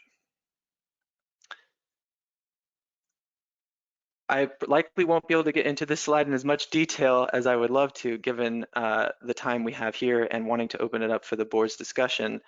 But this is really important in that those categories can be more or less associated with firm value depending on particular industry characteristics. So if we look at cognitive diversity, That's most likely to be value relevant based on the research that we've reviewed in industries that are where value creation or financial performance is highly linked to innovation, risk recognition, and decision making under conditions of high uncertainty. And that's where the research shows that having a diverse team can lead to outperformance in these areas. For the talent attraction and retention angle, again, this is the role that diversity plays in the firm's ability to attract and retain talent. What we saw in the comments from investors as well as the literature is that industries that are characterized by shortages in workers at key positions that are drivers of financial performance and or where firm performance is highly linked to a company's ability to attract and retain talent at key positions is where that aspect of how diversity contributes to workforce retention can be most associated and most impactful to a firm's ability to create value. For discrimination, we observed is highly associated with firm value in industries that are characterized by disparity among groups, classes, or other categories in hiring, compensation, promotion, or other disparate access to opportunities within firms. For customer representation, what the literature pointed to and supported by investor interest is most likely to be associated with impacts to enterprise value in industries that involve high touch interactions and information transfer through the sales or service process, where product or service value propositions are highly dependent on effective marketing and communication to diverse customer bases. And finally, where a product or service design requirement must meet the requirements of a diverse customer base.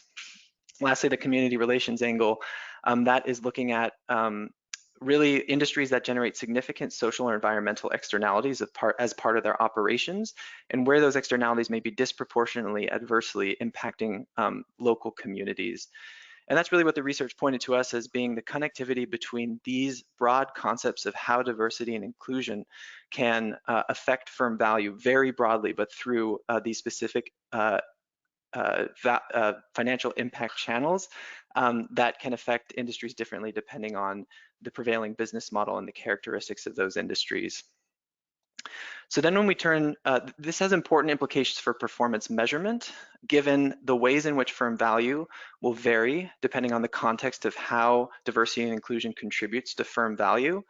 And so this is another aspect of the industry specificity that we want to touch on to get to that decision useful information for investors. So let's just look at an example from the current standards. So here we're looking at the services sector at professional and commercial services and advertising and marketing, two different industry standards. In both cases, the standards have a topic related to the diversity of the workforce. In the professional and commercial services side, the topic is focused on the fact that workforce diversity is an important means to attract and develop the best talent. Of course, in the consulting industry, access to top talent is a key driver of profitability. By contrast, in the advertising and marketing industry, the topic is focused on how companies are able to reach diverse audiences and the role that representative workforces can play in enhancing a company's ability to do so. Advertising efficacy is, of course, a key driver of financial performance in the advertising and marketing industry. So while both of these topics importantly deal with the ways that workforce diversity can affect firm value, they're really focused on different financial impact drivers. In the first case, on attracting and retaining top talent, and that being a key driver of profitability in the industry. And the second, the extent to which a company's workforce is reflective of the consumers that are being communicated to via advertising, that tying through to that customer representation angle. So if we follow, oops, I apologize, didn't advance the slide there. If we follow that through to how that affects measurement and performance via metric formulation, we can see here that how we measure performance is reflective of the way in which diversity and inclusion contributes to firm value. In the case of professional and commercial services, this is really focused on candidates looking to the executive leadership within the firm and the extent to which it represents that firm prioritizes diversity and inclusion within the firm. As a result, the metric focuses on the diversity and inclusion of executive management relative to all other employees within the firm. And then by contrast, for advertising and marketing, again, the positions here that are most highly linked with that ownership of the advertising services that are created for clients include employees that are in management and professional positions within the firm. and the performance measurement is focused on the diversity of those positions relative to all other employees in the firm, given the importance of those positions in contributing to successful advertising and marketing products or services that are effective in communicating to a diverse customer base. So just to recap briefly, and then we're going to move into a discussion, which I'm very much looking forward to. First, investors are broadly interested in diversity and inclusion based on its relevance to firm enterprise value. Second, both investor interest, investor feedback, and academic literature points to specific channels of financial impact through which diversity and inclusion can impact firm value. Third, these channels will be more or less impactful to firm value depending on the characteristics of a given industry. And fourth, and finally, to be decision useful, performance measurement should reflect those ways in which diversity and inclusion impact firm value. And so with that, I'd love to open it up for discussion with the board, and particularly would appreciate your perspectives on the staff's view that the most mission-aligned way for us to provide investors with decision-useful information that's cost-effective for companies to report is to focus on an industry-specific approach for standard setting on diversity and inclusion. So I'd love to hear the views of the board on what has been shared so far, and especially in light of our prior conversation around industry agnostic versus industry specific, certainly would welcome reflections on the ideas shared here around how industry specificity can be helpful in providing mission-aligned guidance through our standards. So let me turn it over to Bob to kick things off. Great, thank you, David, and thanks for all the good work. Kelly, I certainly think industry does matter. On this, we already have some diversity metrics, as you've already described. It talks about gender, ethnicity, the management piece with respect to that. So are we proposing that with these other channels and factors you've identified, we go through a process and we might think that those measurements would likely expand? Is that the thought? Because we already do have some. And then the other point I guess I'd make, which you already have covered, but to reinforce, there already is some excellent reporting, done by some companies already. So the real key is, are we really proposing that we'll go through this and might have a likely expansion of the elements related to diversity and inclusion? It's a really good question, Bob. I think the short answer is we're not sure. I think part of the standard setting effort will be to really dig in on that question.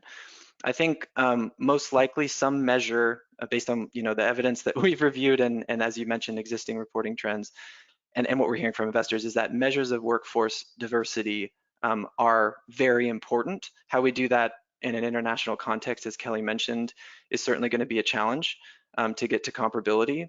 But I think it won't be likely a radical difference from ways that we've thought about performance measurement to date, given we have fairly positive investor feedback around the utility of those types of metrics. But I think in the example we gave, it's really about making sure that the reporting is reflecting how diversity and inclusion manifests in the workforce and how those positions contribute to firm value.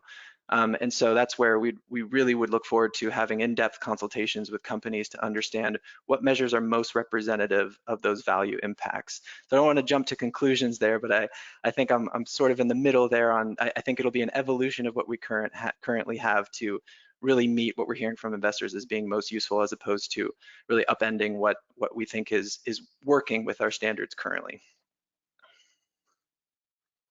Let me move to Elizabeth. Great, thank you. And thank you for a really thoughtful presentation. There was a lot of detail in here, as you know.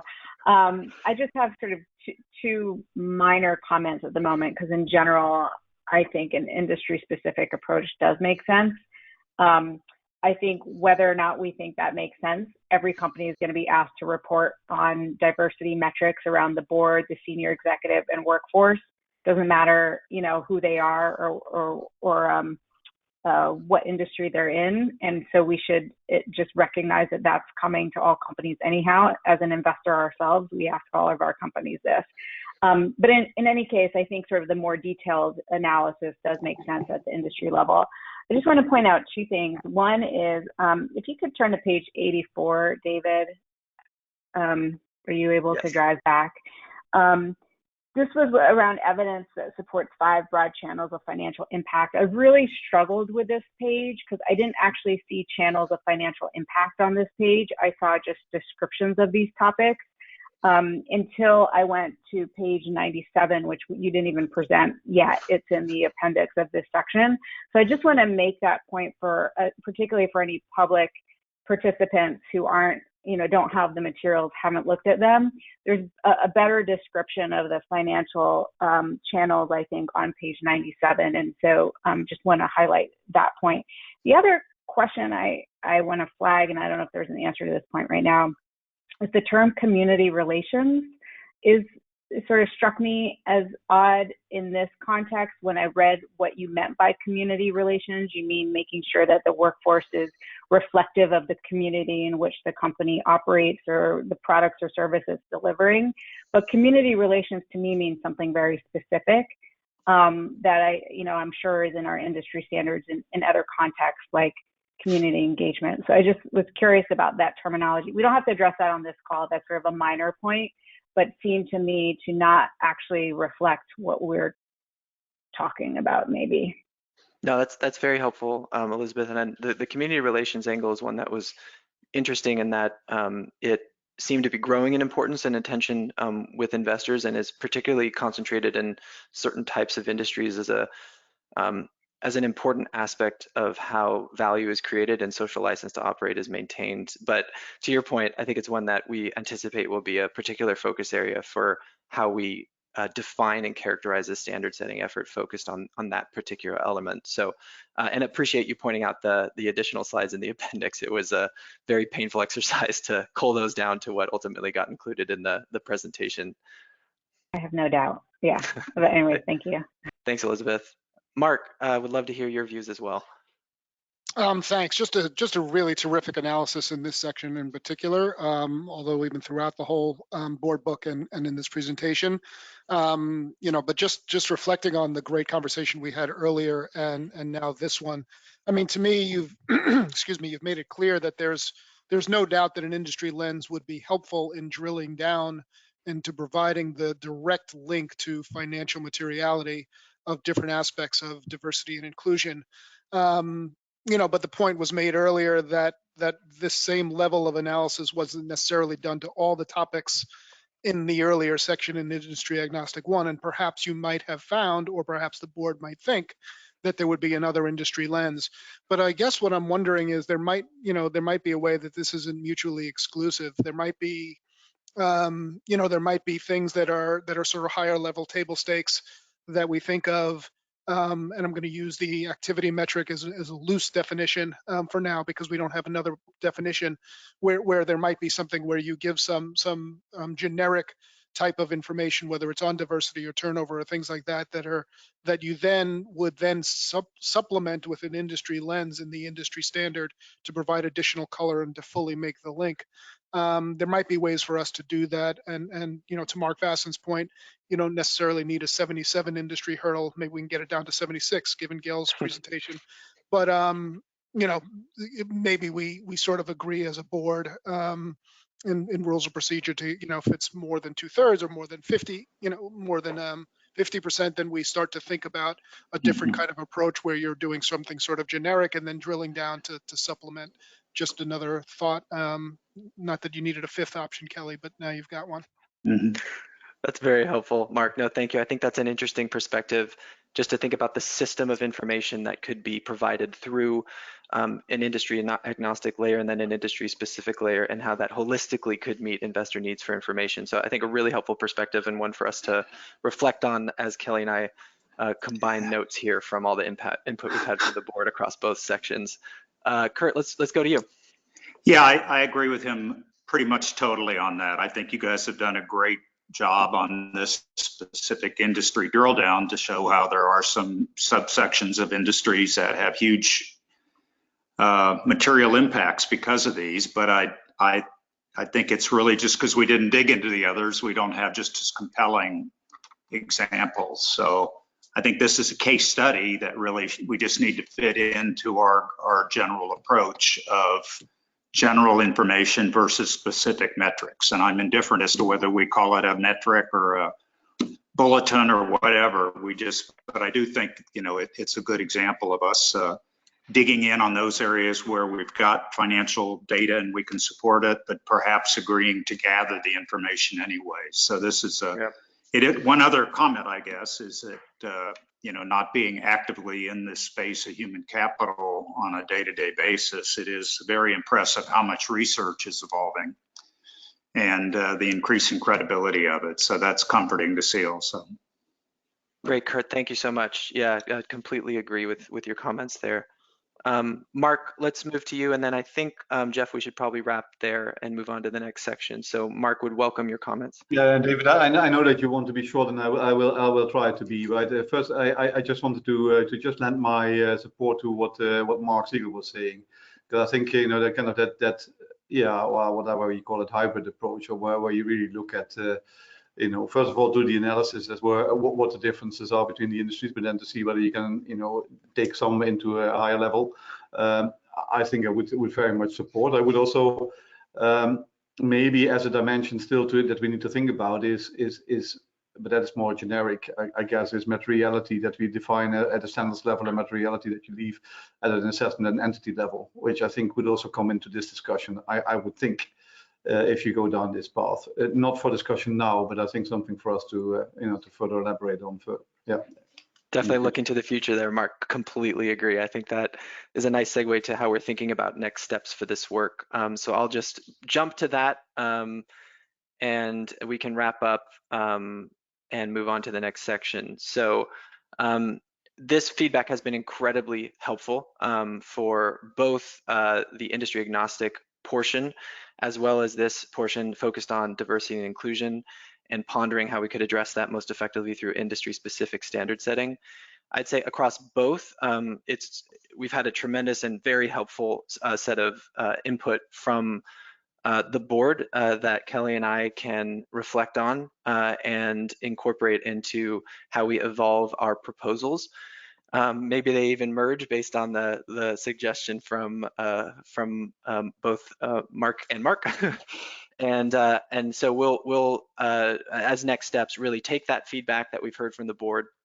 I've heard some opportunities for us to do some additional research and thinking to further build out and substantiate the full set of proposals across both the industry agnostic and the diversity and inclusion piece.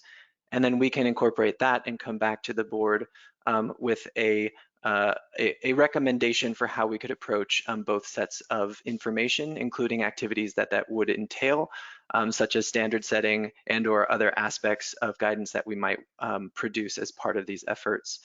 So I'll wrap things up there and just really thank the full board for all of your input here. Huge thanks to Kelly and all of her leadership on this human capital research effort now as we turn toward looking at how we'll advance that through standards development. And huge thanks to the full research staff. This has been an all hands on deck effort. We've had the full staff engaged, our summer research assistants as well. So I do want to recognize the combined efforts of the full team in helping us to reach conclusions here and solicit your input on the board. So with that, Jeff, I know we have one more item on the agenda, so I will pass it back to you and we can keep moving forward. Thank you very much. Thanks, David, and thanks, Kelly. Really engaging discussion, a lot to dive into and to digest, but excited to see the work going forward, and so look forward to that. So let's go ahead and jump into our last topic for the day. We're going to be covering renewable energy in the electric utilities, and for that, would invite Will Meister to join us today. Will, welcome. Hey, thanks so much, Jeff. Appreciate it, and thanks so much for the opportunity today to address the standards board. Really looking forward to diving into this with you all. Waiting to. There we go.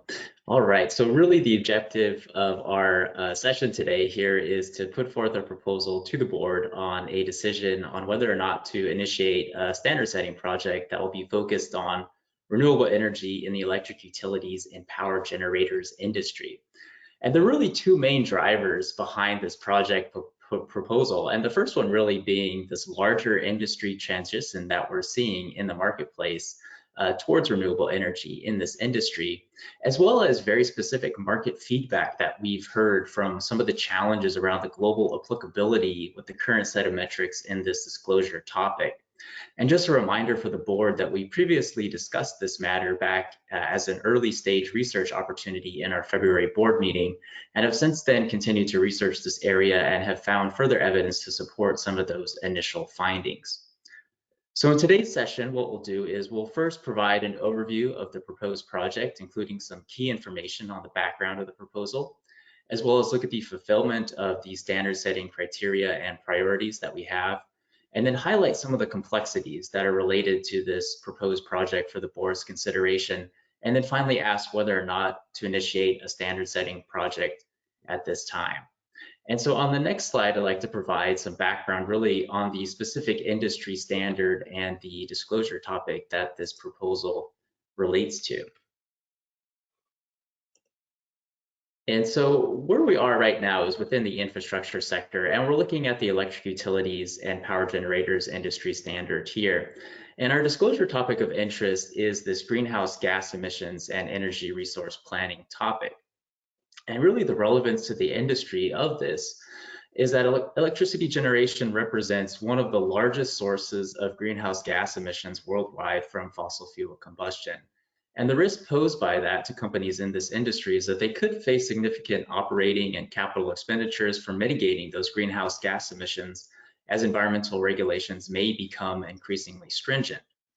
Now, companies can reduce their GHG emissions through the appropriate planning of investments to create an energy mix that hopefully meets these current and potential future regulations, as well as taking advantage of opportunities to proactively reduce those emissions in a cost-effective manner.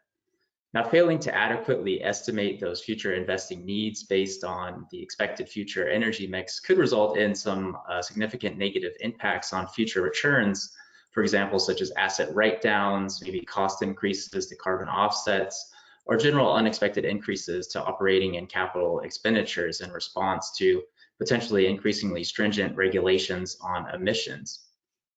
Now, related to renewable energy in this disclosure topic and the role that it really plays for the future mix for this industry is one metric that we have that you see here that measures the number of customers that are subject to renewable portfolio standards, as well as the percentage of fulfillment of the targets that are set by renewable portfolio standards, or RPS. Now, RPS is just one type of policy mechanism that's designed to promote the development of renewable energy by requiring or encouraging electricity suppliers to provide their customers with a minimum percentage of electricity from renewable sources. But as I'll explain a little bit more later and alluded to already, is that we receive market feedback on some of the challenges with regards to that specific policy related metric. And so when we think about the problem that we're aiming to investigate here, the current set of metrics, as I mentioned, may lack completeness and comparability really in measuring that performance on that transition to renewable energy in this industry, which is really one of the major pathways for the industry to reduce their global greenhouse gas emissions. And that market feedback and research has really indicated that renewable portfolio standards are not globally applicable. And so what this does, it really leaves us with the question of, what should be measured and how should we measure it within this larger transition to renewable energy by the industry. And so this is why staff is recommending that we pursue a standard setting project in this area, where really the goal will be to determine what set of metrics will provide the market with that decision useful information about this transition. So next, why don't we dig into that a little bit more on some of the recommended scoping for that based on the market feedback and research that staff has performed. And as we think about the proposed scope, really the focus here is on that transition to renewable energy and thinking about how we can investigate company performance beyond just renewable portfolio standards so that the global applicability of the metrics in this topic can be improved. And so that scoping is really being guided by several considerations that we'll dig into a little bit more in terms of the background of this, but really the concerns around the completeness and the lack of global applicability of the metric related to renewable energy.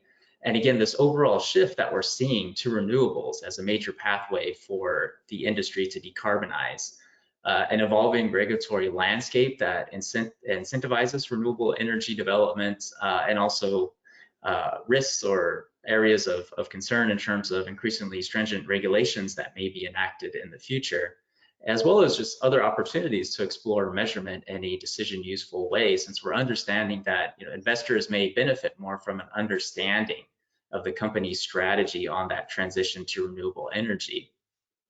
And so due to these considerations and others as well, staff is proposing that we do not reevaluate the financial materiality of the disclosure topic. Research just does not indicate that that is warranted with regards to this, as well as won't seek to evaluate the contribution of all of those decarbonization strategies and technologies, such as emerging technologies, just given the level of market feedback that we've received on renewable energy, its importance as a transition pathway, as well as the fact that some of these other pathways are also addressed by other disclosure topics and metrics in the industry standard. And so next, what I'd like to do is provide some more detail really on the larger transition by the industry to renewable energy to support some of those underlying reasons for this proposal. And so some of the key considerations really are related to expected increases in demand for electricity here, especially as more market segments seek to electrify in response to those decarbonization goals, such as thinking about the role of electric vehicles in the transportation sector in the future, and really the increasing number of commitments that we're seeing in the business community to reduce greenhouse gas emissions here, which will be in part supported by cleaner electricity. Now, renewables are also expected to become a greater source of electricity in the future. One estimate that you see here from the International Energy Agency says renewables could provide 71% of our electricity by 2040, which would be up from 26% in 2019. Of course, related to this is always the potential for increasingly stringent emissions regulations, which could spur on the development of renewable energy in the industry, as well as thinking about renewables development being supported through government policies, which creates additional opportunities through policies like feed-in tariffs. One example here is in China, which has set targets for wind and solar energy, which will be supported by subsidized feed-in tariffs. Also, the regulatory environment continues to evolve and take shape. Looking to the EU has revised its renewable energy directive, setting its binding target to 32% of renewable energy by 2030, and that could include a possible upwards revision by 2023. Also thinking about just the land space, the area to develop renewable energy is also expanding. For example, here in the US with the recent opening of the US coastline in California to offshore wind.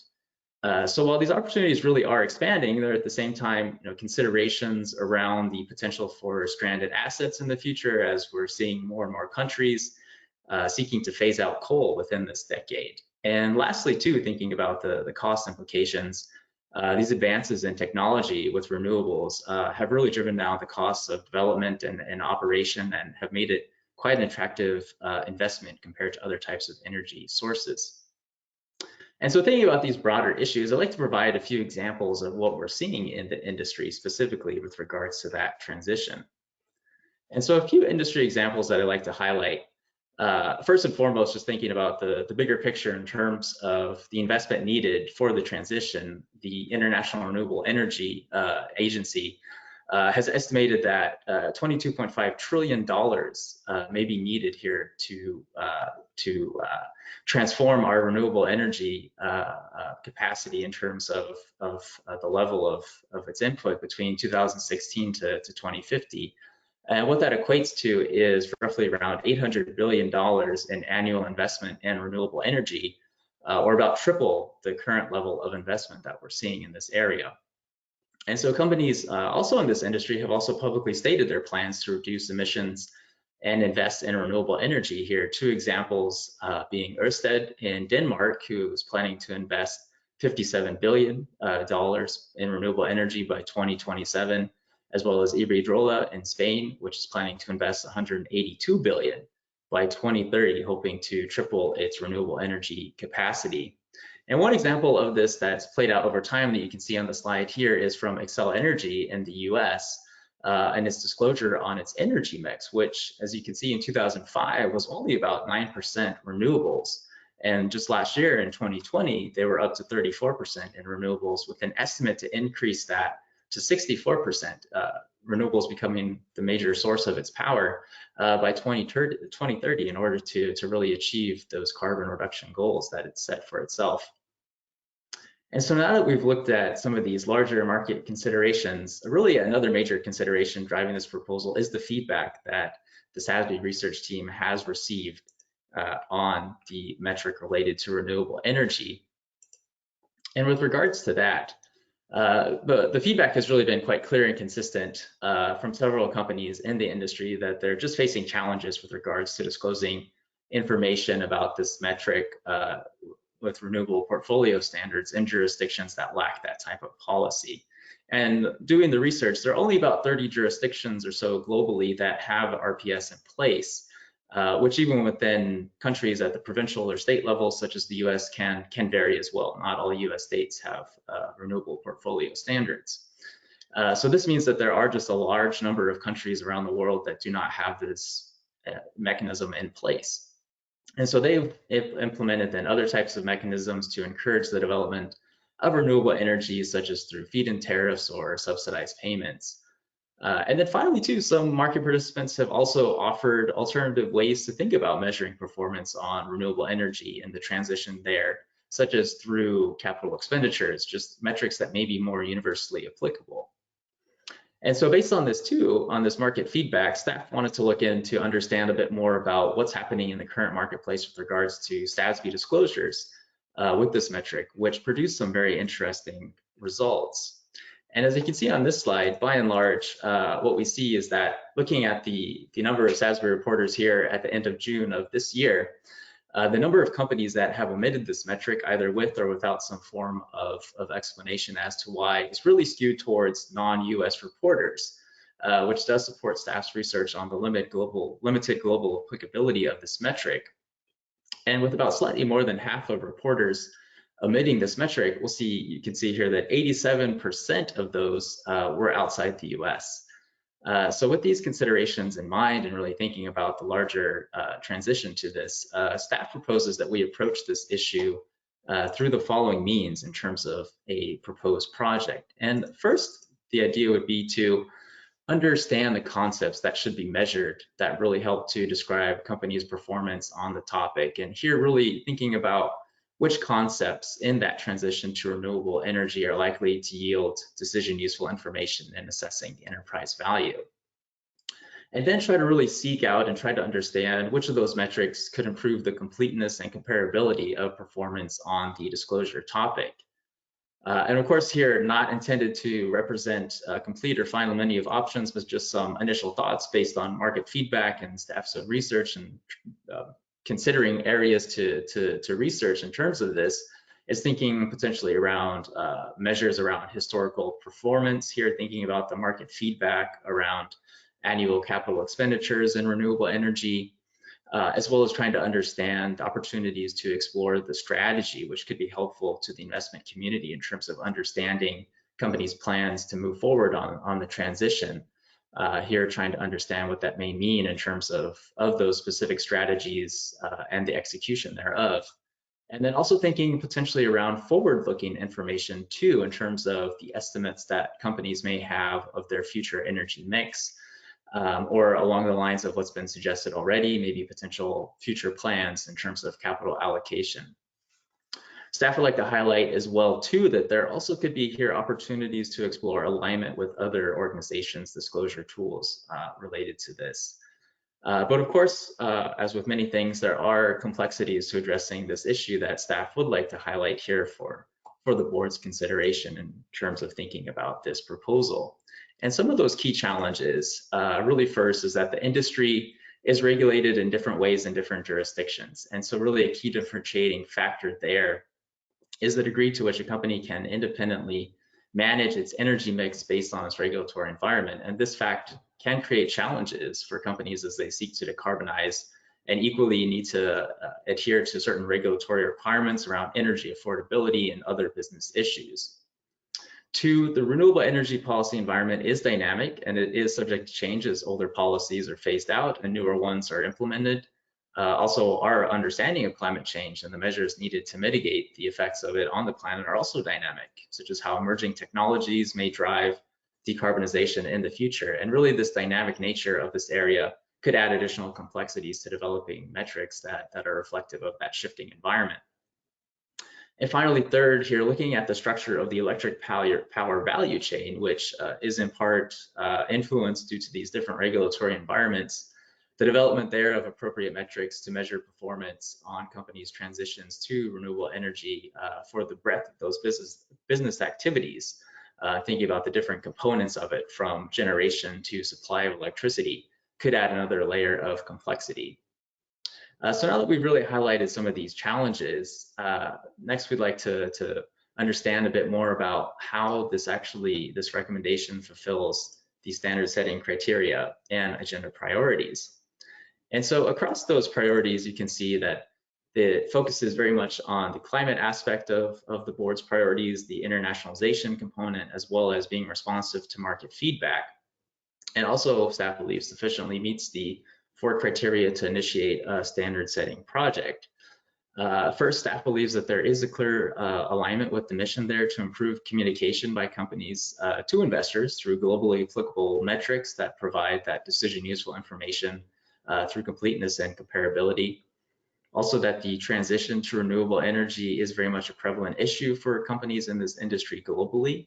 Thinking about the renewable energy policies that have been implemented in a significant number of different jurisdictions and the impact that they may have on the financial performance of companies in this industry. And then that fact that staff is confident that this proposed solution with the outlined scope really focused on renewable energy can be put forward to the board in a timely manner based on the initial research and that proposed project scope. And then finally, that staff has the capacity to undertake this project based on the current workload and anticipated future project work in the sector. And this, adding to that as well, that the project will help focus staff's capacity towards a climate-related risk and opportunity in the industry too. And so related to that capacity and thinking about the timeline of this project, staff will aim to have a public comment period beginning in around Q3 of next year, focusing on completing market consultations in the back half of this year, and then the first half of next year, working on developing an exposure draft. And so with thinking about all of this in mind, staff would next like to ask the board whether or not it agrees with the staff recommendation here to initiate standard setting on this proposal, and as well, and thinking about that, considering that if the board has any initial views on the proposed project scope and potential areas to investigate within that scope or recommendations on other areas to consider. So Verity, right, so you're up. Hey, Will, thanks for the presentation and the proposal. I think this is definitely a compelling area to pursue. And you said you didn't need to establish materiality for the topic, but you went ahead and added a few more data points to our basis for conclusion that this remains a hot topic, both for companies and investors. And so I think I definitely support a standard setting project to get into getting more comparable metrics to aid decision usefulness and comparability of companies. My recommendation is to steer away from the strategy level kind of metrics that might yield some qualitative disclosures. As we heard at the beginning of this meeting, thanks to the merger with IRC and the new Value Reporting Foundation, I think we're going to get a lot of opportunities to have a complementary strategy discussion, including of climate-related risks and management decisions related to those risks. If we get some more guidance from the Value Reporting Foundation that helps companies put those two pieces together. So I would hope that your project, this project going forward, would focus on the metrics. Of course, you mentioned the jurisdictional challenges of so many policies popping up. So I'm a little bit weary of us being sort of a warehouse of policies that are emerging and then constantly changing. So I think the challenge for this project is making sure that we can approach it without being a policy database in a way that gets something quantitative and allows companies to report on whether or not their responses are directly a result of some kind of legal or policy requirement versus some kind of proactive activity that's aligned with maybe some of their net zero or other public commitments. That kind of understanding of the motivation and the timing of the decision could be useful. And then as much as possible getting towards some of those quantitative metrics, CapEx or other information that could really help put dollars to dollars would be useful. Thanks very much, Verity. No, really helpful. I think to your first comment around the strategy consideration and the looking at the metrics that we do have in that disclosure topic already, that is somewhat addressed, maybe not as explicitly as maybe the market may desire, but there definitely opportunities there already for companies, I believe, to disclose some related information. So maybe there's opportunities for us to explore maybe implementation guidance or some sort of directional effort there as well too with regards to that. And then very much appreciate your comments around thinking about the policy issue and not creating that warehouse of just different renewable energy policies that constantly change and update, but really trying to understand that impact on company performance that those policies may or may not have. So thanks. Lloyd, I believe you're up next here.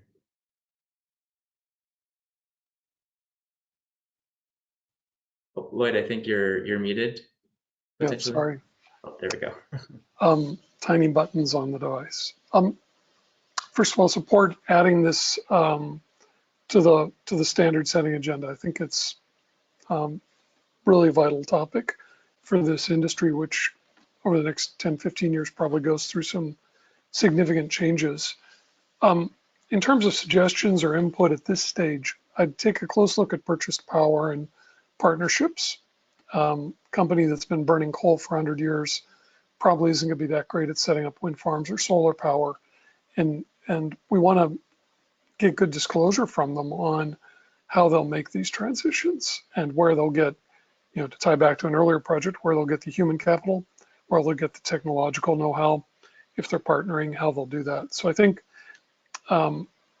it'll be important for investors to understand how these enterprises intend to move forward, because their economic incentives differ across different regulatory frameworks. And there is risk that they'll do the wrong thing because regulators and economics are kind of pushing them that way. As shareholders, you want to understand when you're trying to decide if you want to own the stock and expose your client to the carbon risk, you want to understand how quickly they can get out from under some of those perverse incentives. So, thanks, Lloyd. But yeah, fully support what you're doing. Appreciate your support and really helpful comments there too. I think understanding the nuances and thinking about the different regulatory aspects of whether or not companies can develop the energy themselves or if they need to procure it, and trying to understand that through those different mechanisms that they have to do that as well will be helpful. And we have to think about double counting. A little company like NextEra Energy is building a lot of projects for a lot of other organizations. So who gets credit for that, and how do we ask companies to disclose it so it's intelligible to the investor? That's a great point as well. Well, to appreciate that. Thanks, Lloyd. Great. Mark, please. Yeah. Well, first of all, also I express my support for the work that you're doing. Right. I think that's it sounds like it's a real important part of work that we're going to do.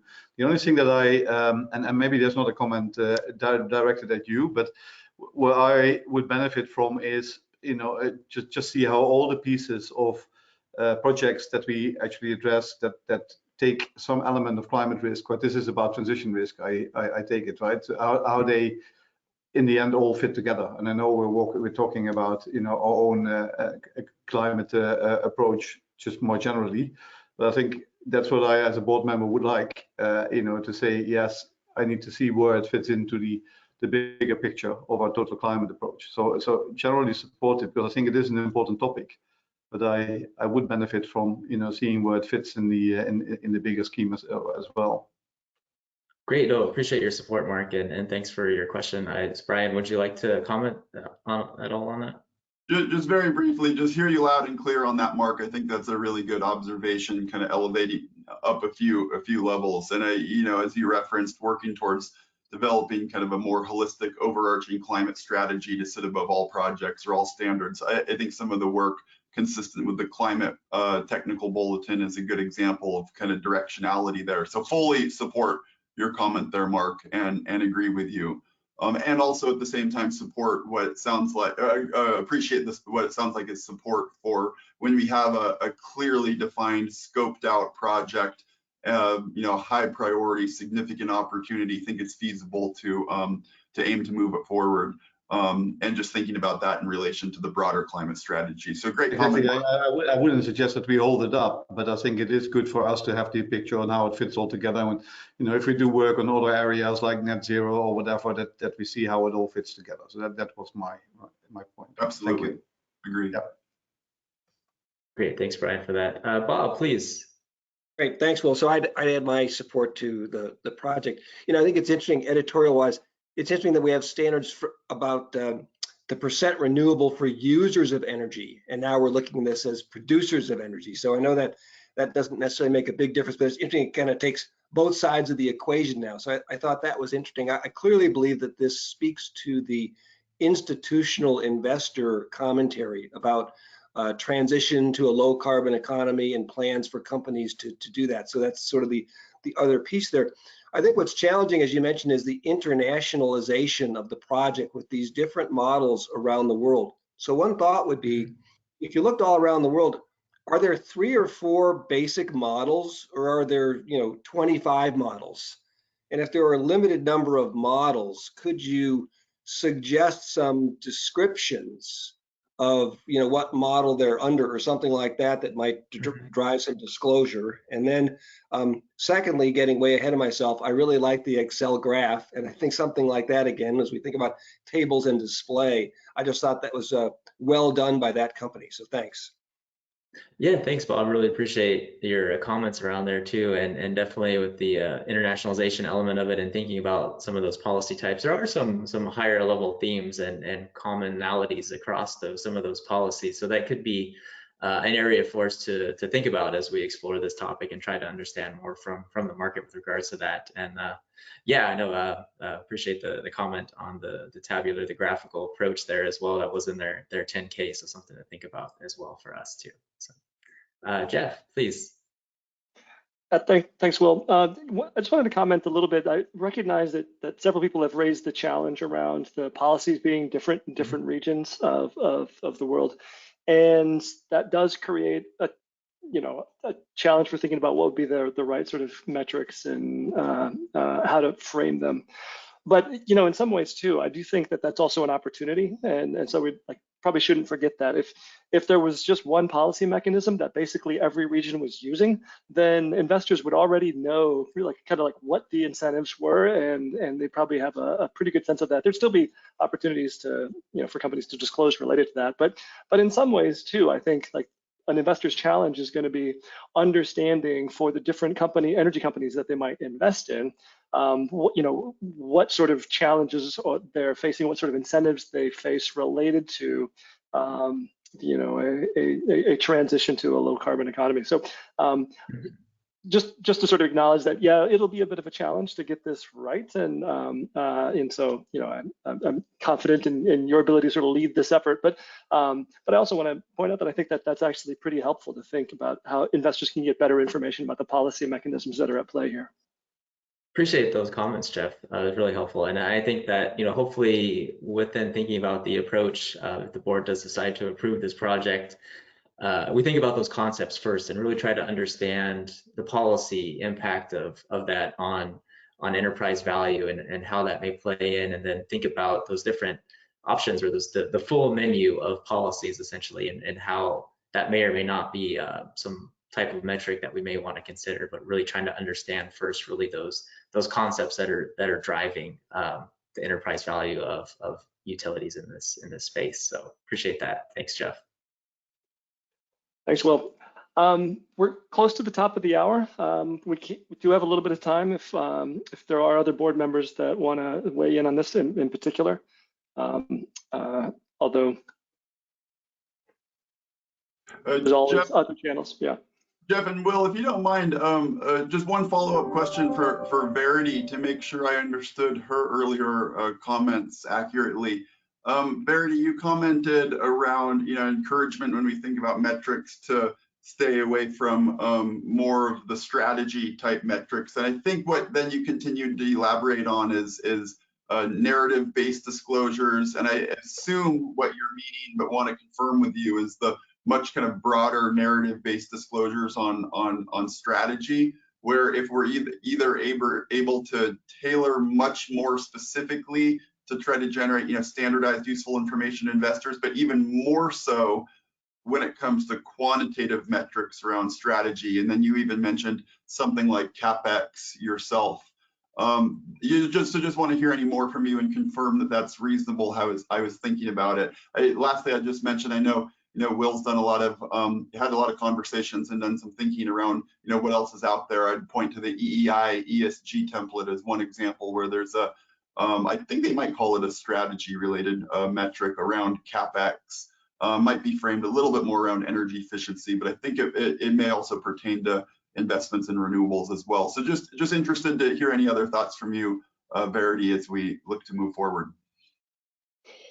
So forgive me, Brian, I may have missed the nuance in your question, but what I was trying to convey here is that it seems that the sustainability dimension we want to capture is how these companies in this particular industry are responding to market pressures to generate from more renewable energy sources. And so I'm thinking about a broad and complete and full corporate disclosure that would talk about the full set of sustainability dimensions it has to cover, and sort of the IRRC framework kind of introduction to thinking about all of that broad set of capitals and sustainability information that they might use as a preamble to this particular subject. And I'm just wondering if the Value Reporting Foundation guidance in the future is going to help a company in this industry, for example, do a more fulsome report that talks about this, this market pressure to be guiding a lot of its decisions, and that might show up in the preamble governance strategy discussion part of their corporate disclosure, rather than as a metric here under this topic for this particular, the quantitative or the tabular presentation or whatever it is. And so I guess my encouragement to Will or the staff for this project is to aim for more quantitative metrics that could then bring that strategy to life and illustrate the success of the strategy if possible to help investors compare. Does that help? Got it. That's helpful, Verity. Wanted to make sure that we weren't walking away with the impression to kind of stay away from strategy-based metrics, because so much of this issue kind of around the project is around strategy, a company's strategy around investment in renewable energy, responding to policy and so forth. Your comment is kind of specificity and encouragement of quantitative metrics and so forth, which is distinct from kind of the broader integration and management of the various kind of resources and capitals that a company relies on, and kind of higher level types of disclosures, maybe more narrative-based disclosures. Thanks, Brian and Verity, for those comments. And yeah, going forward, really thinking about measuring the execution of that strategy, maybe the accountability of it, and trying to understand those types of measures versus more of a general, broader strategy with regards to that. Hopefully I've understood that correctly. Great. We can always follow up if there's more nuance to be captured there. Great. So Brian, anything you want to recap more generally on this? Heard a number of different comments from board members, but what I think the overarching theme was support for moving forward. I'd turn it over to you in just a second, Jeff, to see how you want to facilitate this. But our view would be to continue to recommend to the board that the board vote to on this project proposal and hopefully add it to the standard setting agenda. So we know that would need a board vote, and then a number of different comments in the session, from Verity, from Lloyd, made some really good points around purchase power and kind of the diversity of not just kind of utility models, but also independent power producers, how purchase power factors in here, major consideration. At least it'll need to be a major consideration throughout the project. Comments from Mark around how this ties to the broader climate strategy, then some good discussion from Bob, Verity, and you, Jeff, around how to start thinking or keep thinking around the variety of policy mechanisms in terms of metrics development, and some ideas or suggestions of things to stay away from, and some other ways that we might think about this, kind of based on the diversity of policy mechanisms around the world. So some helpful comments and suggestions from board members. And I think with that said, Will, unless you have anything else, I think we just turn it back over to Jeff to carry forward. And like I said, would recommend continuing forward with a board vote here. Yeah, thanks for that recap, Brian. No further comments from me at this point. Great, thanks, Brian, thanks, Will. So we do need to put this to a vote. That will require a motion that we do so. So to facilitate that, it would be great if the board members could go ahead and turn on their cameras and also their microphones. And again, what we'd be looking for here is board approval to initiate a standard setting project related to renewable energy in the electric utility sector industry. So do I hear a motion to approve the proposed project? So moved. Is there a second? Second. Yep. All those in favor, say aye. Aye. Aye. Aye. Aye. Any opposed? Hearing none, and if there were any, make sure that we realize that there was a technological issue, but I think that sounds like it was a unanimous vote in support of initiating the project. So thank you for that, board, and thank you, Will, for leading the discussion on that and for doing the work. We'll look forward to seeing further progress on that as we go forward. Okay. The board is relieved of their camera requirements for this meeting. Well, I'll go ahead though and invite Brian to come back as we think about anything we want to recap on related to today's meetings, or thinking about things going forward. Brian, anything you wanted to weigh in on? Great, thank you, Jeff. I'll keep my comments really brief here. It's been a long meeting, action-packed agenda, as David mentioned it a couple times at the outset there. But just really appreciate the board's investment in preparing for the meeting, engaging in not just on the project, not just the projects on the agenda today, but kind of the full suite of projects underway right now. So really great, outcomes and discussion in this board meeting, specifically just calling back briefly to content governance and the plastics projects. Some good suggestions, great comments, good questions to help Gail and Greg and the team really keep moving forward towards exposure draft development, so the board can anticipate hearing updates from the team, and certainly more interactions as exposure drafts are developed and put forward to the board for review, comments, suggestions, ultimately striving to get to that point of what might be releases for public comment. So exciting progress there on both of those projects. When it comes to human capital, great to spend what was, I think, over an hour focused on two kind of really important aspects within the overarching human capital research project. And really good discussion, particularly around this theme of kind of the baseline level of information and where that might be applicable or useful, as well as then tailoring more specific to the industry. And I just appreciated hearing a diversity in viewpoints from the board. We certainly heard several board members speak up with concerns around kind of the baseline set of information, and we heard some other board members speak up with suggestions on how these two approaches might coexist or might even complement one another. So we weren't looking for any specific kind of action or decision on that session today, but I think the board's comments and just the variety of views helps us give us a lot of ground to keep making progress there. And TBD how that continues to shape up. I think a little bit more clarity on the diversity and inclusion project proposal, where it's likely we'll keep advancing that forward and look to bring the more of a concrete proposal to the board in the relatively near future. And then on the industry agnostic work stream, or possibly to be renamed, more thought there, more considerations, especially how these two kind of areas sync up together. And then that important aspect around kind of the mechanism to carry forward if we do continue to carry that work stream forward, meaning standard guidance, bulletin, activity metrics, and several other suggestions that we heard from board members. So again, just great discussion on human capital, really important project, and great to see some good headway made there today. And then just lastly, on this last session on renewable energy and electric utilities, just appreciate the board's support and excited to have another standard setting project approved by the board and added to the agenda.